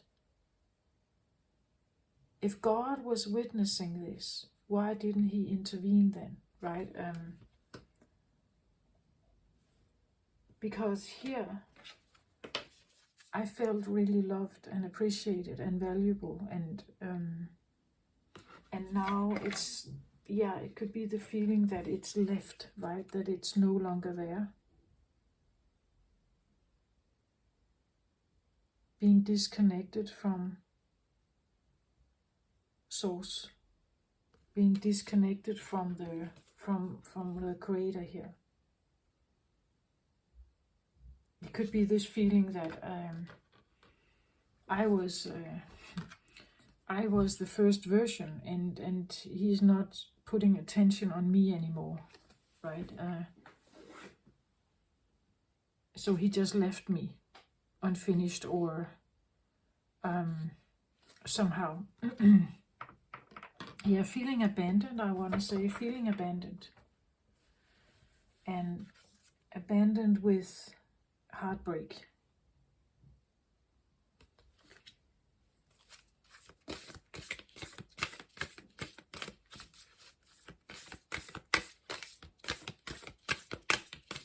Like Earth is really a devastating place to be, because nothing is at all as it was where I come from.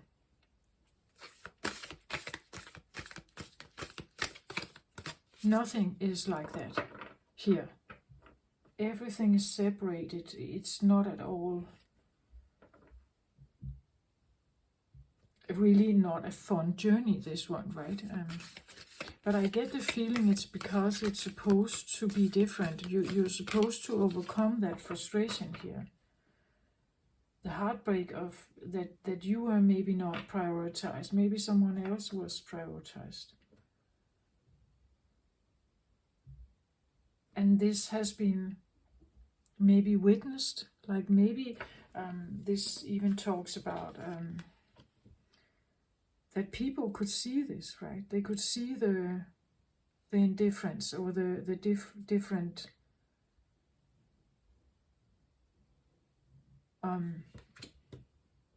and maybe questions here of, but if he really, if spirit loved me, if I was a lovable creation here, why is he not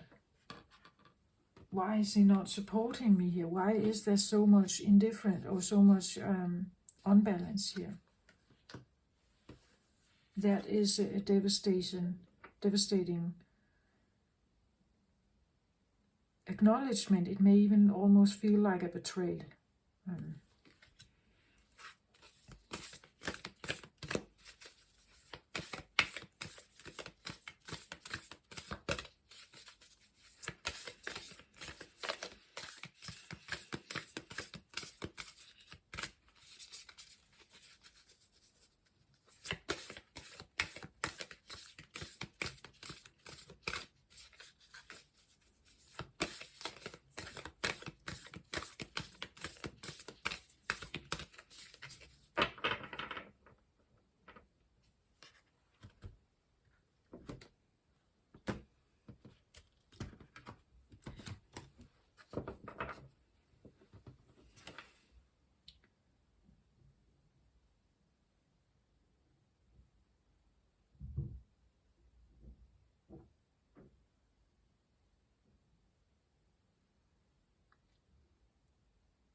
Yeah, I get this feeling that, again, with the star card, it usually connects with cosmos and astrology also here,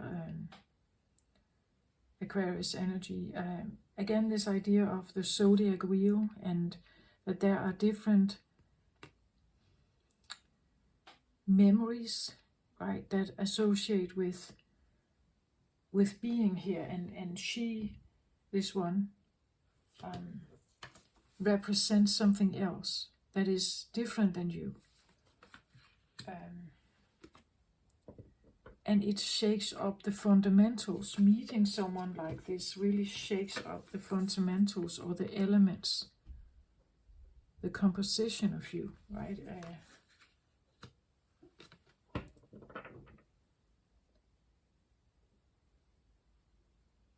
So there's something to be learned from why that is.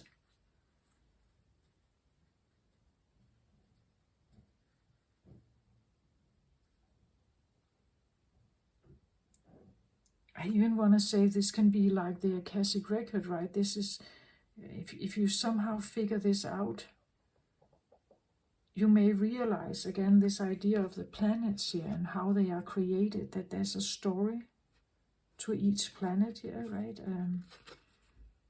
That every thing in the cosmos has a time spin, it has a story, it has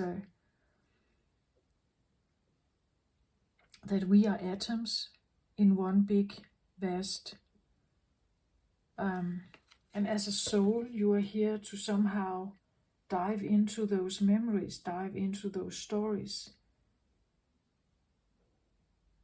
and help make new ones, right? Help make new memories here. Because, as I said in the beginning, 13.8 billion years ago, Earth was a burning planet. There was no life on it, nothing. It was a burning planet.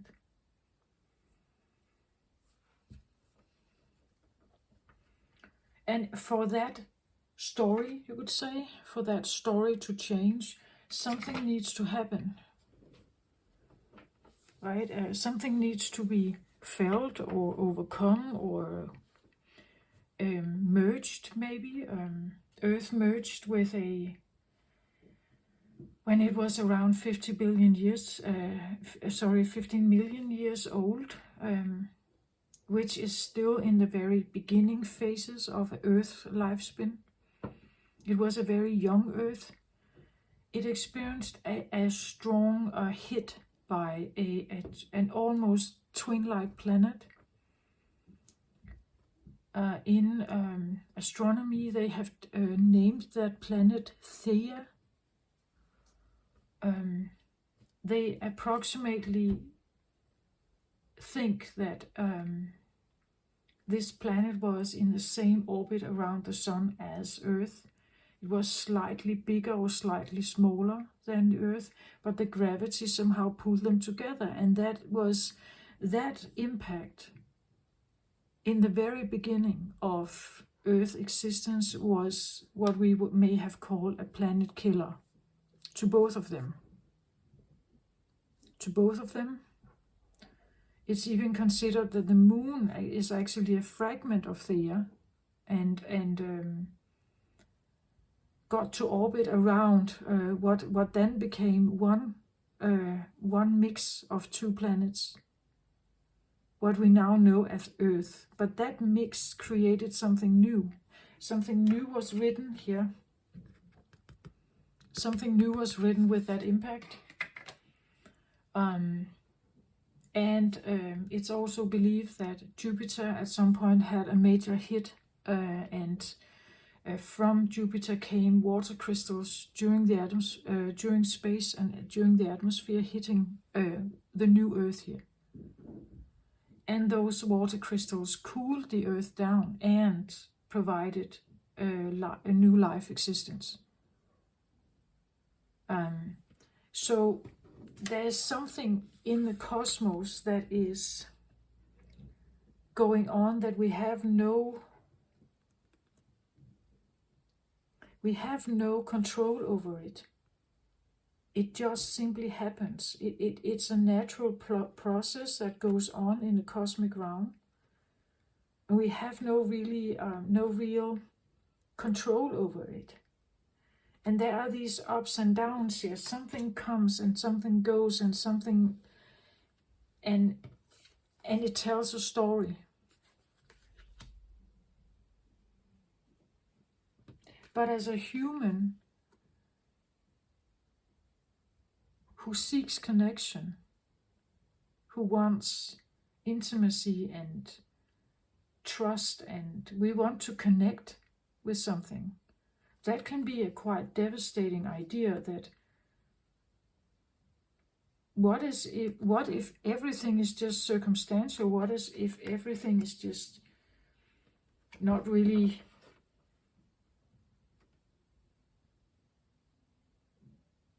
it can be the feeling that as a human left on Earth, I am no longer, as I said, in connection with where I came from. And it could be the feeling that I'm an alien, right? That I don't belong here. I belong where I came from. So being here could be the feeling of being a bit abandoned, or this is not what I thought it would be.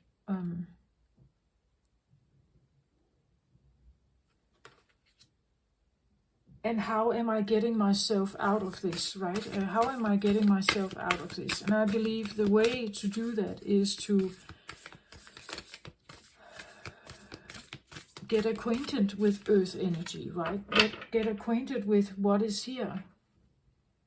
Become more adapted to it. And maybe, as I said, the Emperor has gone through some of this. He has experienced this one also, right? Figuring out that to do something else here on Earth than being miserable, frustrated, heartbroken, you need to learn to deal with that frustration.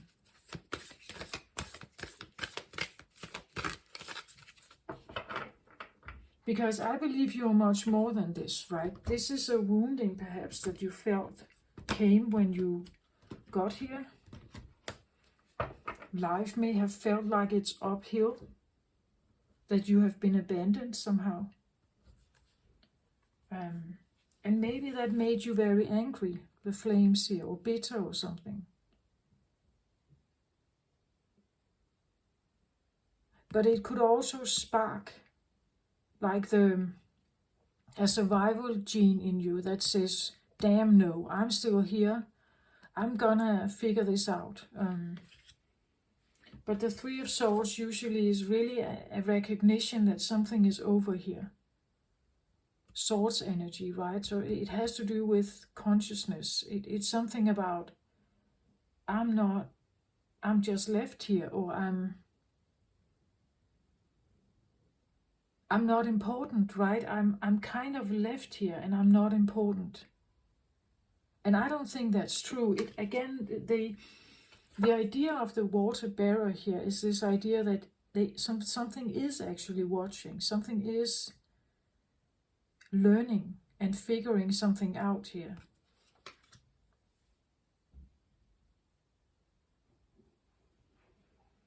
But this is it's not a nice energy, right?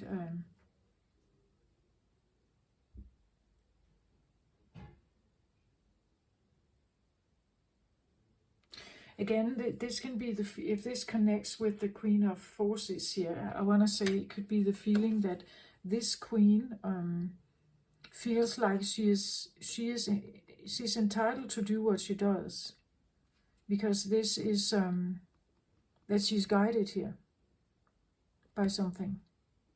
Again, she's very lit up here on the third eye, right? And she guides the water here somehow. But it is upright, so I feel like maybe someone was acting with what they thought were the best intentions, but it was hurting you.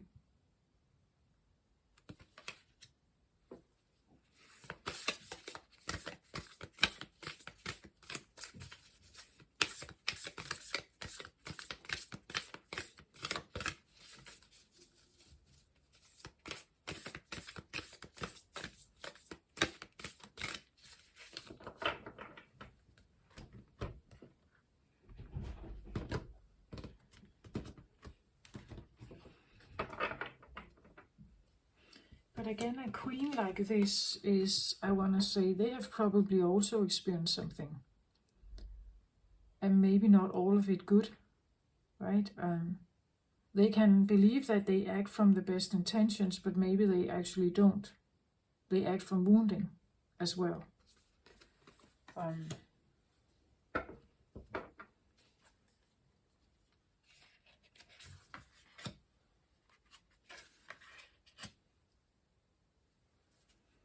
At the bottom of the deck, I get weave your destiny. Yeah, and here we have a lot of cosmos again here, right? Somehow it's up to you to weave what you would like,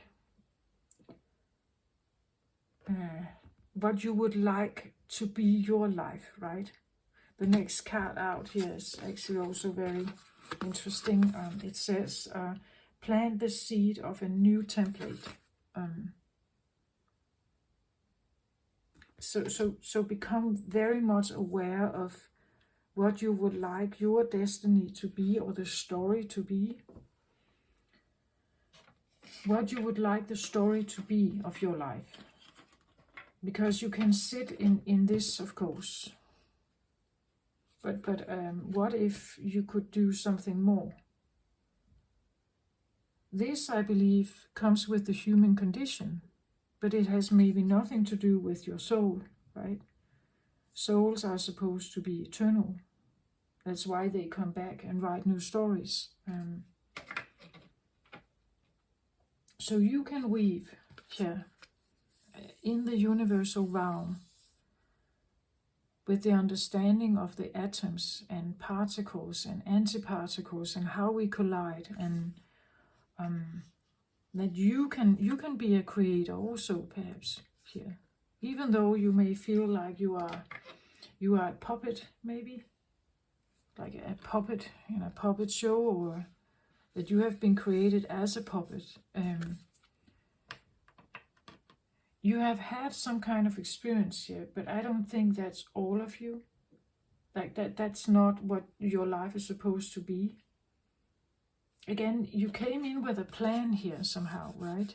And now I use the eyes of the soul oracle here. So now we are back with the soul here and have a look at whatever this is, right? So I say break free, regain your youth and fly. Yeah, exactly, right? Break free from this idea that you are overlooked by something that you can't control, that you are not necessarily in a dynamic that is bad. Break free from that belief system, right? And regain something here. Regain your trust in yourself and find your purity in you, right? Don't let this mess here color everything up. Again, look at what the dove does. It opens up her cloth here, and what's in here? There's some very beautiful new. It's almost like a world, like there's a water world in here. The dove is opening up her green clothing here, and within that there is an entirely new world. Right? It's like you can have this world and create whatever is in there for you. Break free from this idea that you have to be in, like that you are in some kind of change or something. That you are in change, tied up by something here. That something is constantly watching you.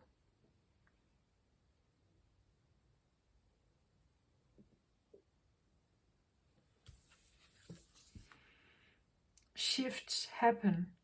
Stabilize your energy field. Yeah, look at this, right? Shifts is happening. And look at how it's shaped like a heart here, right? That whatever has been going on here, shifts are happening. So you can make a shift on this. And again, we look at this, Earth is in the middle here, and then there are these energy fields that are like around the Earth, right? Like something is merged somehow here into this new, you could say a new planet maybe, and two energy fields seems to come together, and we even have like the feeling of like a Jesus or a consciousness that is actually overlooking a process here of healing, perhaps. I even want to say it's almost like it's a plan, like whatever Earth has been going through, whatever you have been going through, it's part of a learning curve for Earth, I think, for everyone here of us on Earth. Earth, we talk about it's 13.8 billion years ago. Scientists believe we are kind of halfway, that the planet can be double as old as this. Of course, we need the sun to warm us if we want to have this kind of life that we know, the life we have now. But whatever is going on here, I believe, I don't know if we can say it's a divine plan or it's a plan of the Creator. Maybe it is, or maybe it's simply because Earth is like a growing planet. It evolves in maturity. It has reached a certain new step of knowledge. The Ace of Aquarius is maybe here to somehow shift some energies as well. This is part of a greater plan, you could say, that feeling. You can break free, and when you do that, you shift something here. Something shifts with the entire understanding of living on earth, right? For a certain point, you have thought that this idea of the separation consciousness, this is the idea of merging, right? Merging something. Merging it so that you have the oneness, the allness, the remembrance, you know you came from it, right? You know you came from it, from a place where there was a better harmony somehow. It seems a little bit like something big here is kind of holding these healing hands here on this process. And with the ball, the cup down here, right? That this is supposed to be a more loving cup's energy. We even have like the symbol of the flower of life here.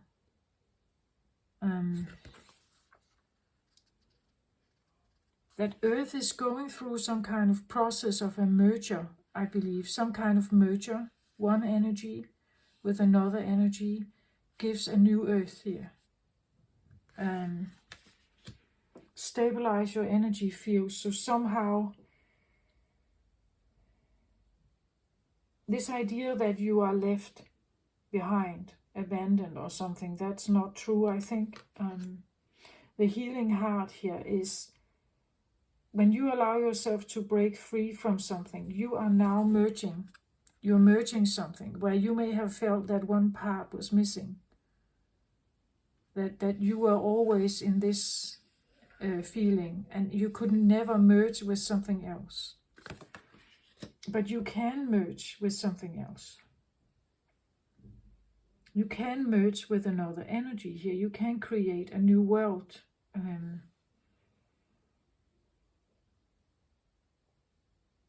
You can use your consciousness to do that.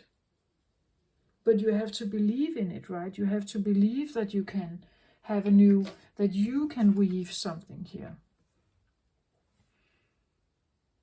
If we are a product of the Creator, we can also create.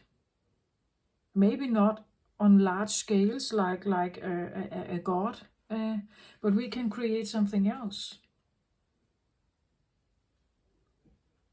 And it's better to do so with the laws of the universe as opposed to against it. You weave something, whether you want it or not, and you also weave when you stay in this position. You're just weaving more of this then.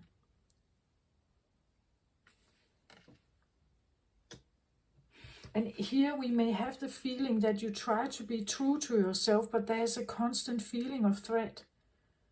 And here we can talk about the breaking free could be that maybe I decide that there is no threat, right? I take this away because I want this to heal and I want to follow the plan or the feeling, the search I have for something, right?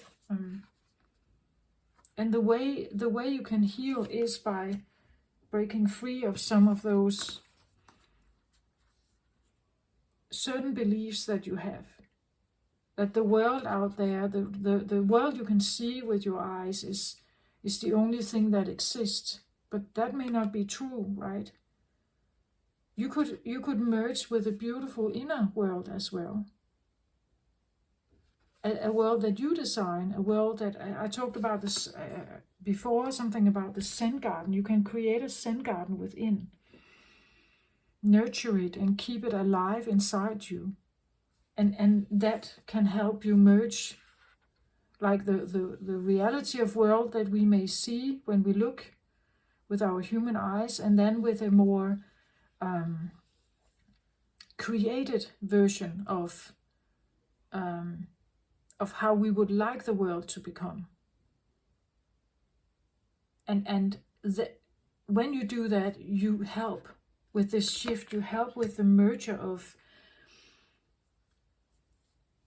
a physical earthly life, and you felt like it has been like this, not giving you much, always separated.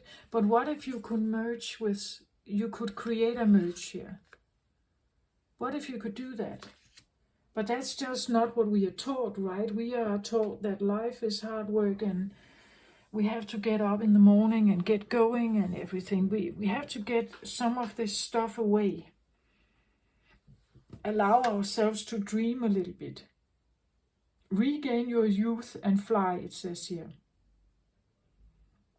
And you can only do that by breaking free from some of the stuff that has kept you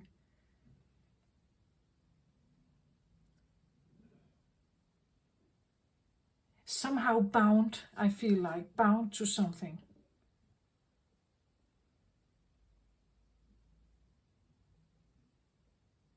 I also get a feeling of betrayal, like coming here. It could be the feeling you were promised something else by coming here. And when you get here, it's like, I'm in this disastrous world. Why is nothing as I want it to be? Breaking free from the idea that you are not, again, she's standing here looking over the ocean and maybe she likes that. But when she returns to the city, she can no longer see that. But maybe she can have a memory of the ocean that she can take with her. And that becomes maybe a safe haven or a nice peaceful place for her to go when something feels a little bit off or feels like you're very frustrated, right? You can keep it alive perhaps, right? You can keep that inside yourself as a little imagination or something, but it should be something soothing, right? You are not constantly separated from the idea of the ocean and peace. You can take it with you. If you can imagine it, you can become it, right? You can become merged with this.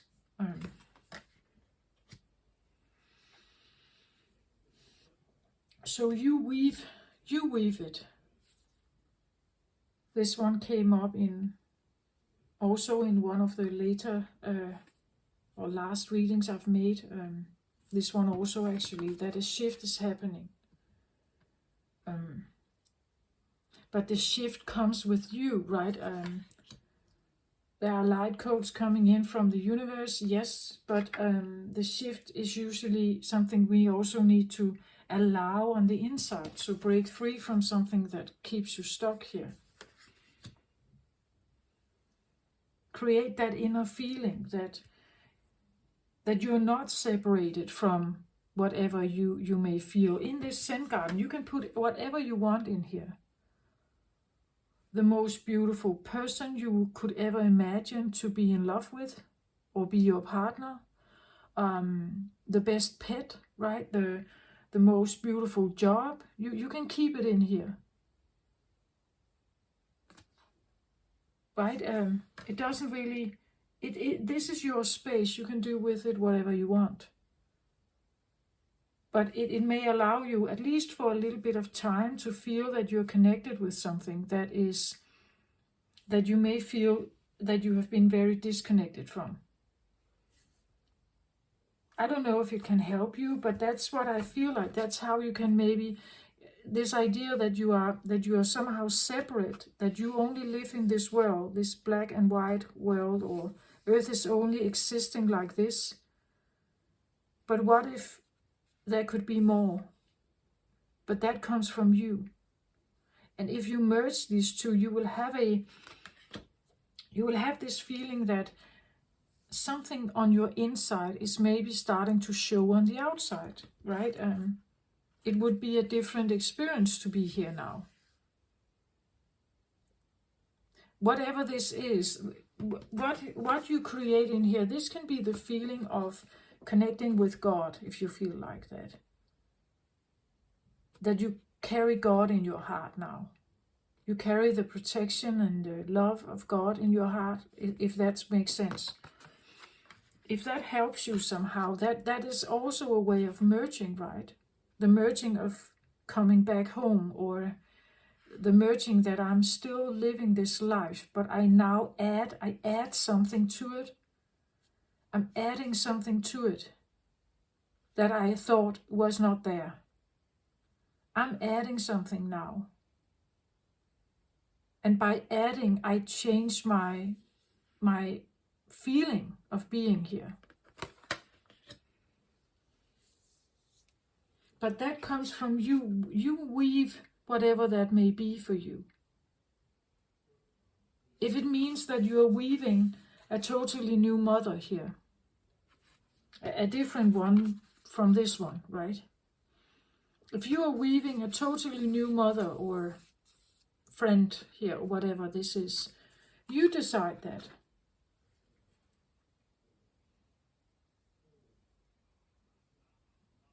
That something is available to you, right? Something is available that you felt like wasn't available. Like it was out of reach somehow, right? Always in the shadow. It was out of reach. Now you make it in reach, right? You make it available. You add it. You add it by imagining it, or by writing it, or painting it, or something. Whatever it may be for you, when you add this to your life, you add an opportunity of more connection with what it is that you would like to have with you all the time. It's a suggestion, Aries, that you can try this. Because otherwise you will probably be trapped in the frustration of being constantly separated from something.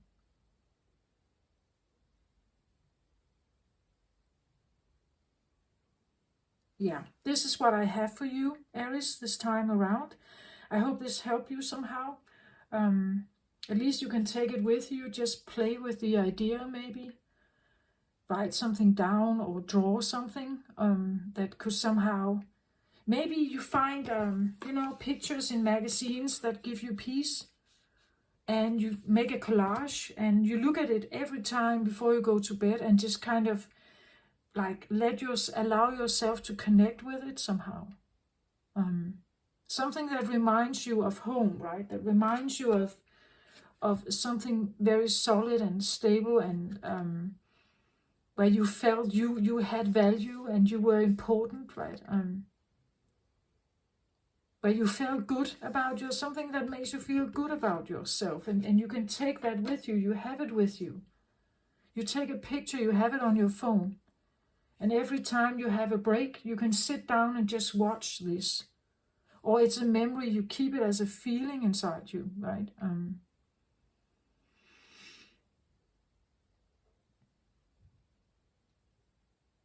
That's what I feel like. Bring the memory back, right? The Aries memory, you bring it back. You add it. If you carry it in your heart or in your memory, or you add it to whatever is present on earth right now, when you add this, it is an energy shift. You allow yourself to take to step out of a miserable feeling into a feeling of a little more balance, a little more hope. Right? Maybe there's a companion here you can talk to here. A priest maybe, or someone who can help you deal with some problems. But in this place, there is no trust issues. In this place, there's no... you don't have to pay anything here. Right? It's available. You can put any person in here who would be the right person to talk to you, or to help you, or to nurture you. You can imagine whatever you want here. And take that with you in your heart, right?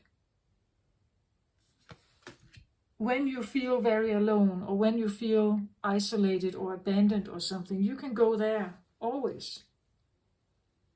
And when you do that, you add something, you add a dimension that hasn't been there before. A good, safe, trusting, caring, warm, abundant, soothing place, right? You add that. And you do that with your consciousness and your fantasy, your imagination, your heart, whatever. You add that to a world that existed only in one way before. Now you add something else. So this is just a suggestion. You can think about it. But this is what I have for you, Aries. I hope this helped. Take very good care of yourself out there. Love and light to you. Bye-bye.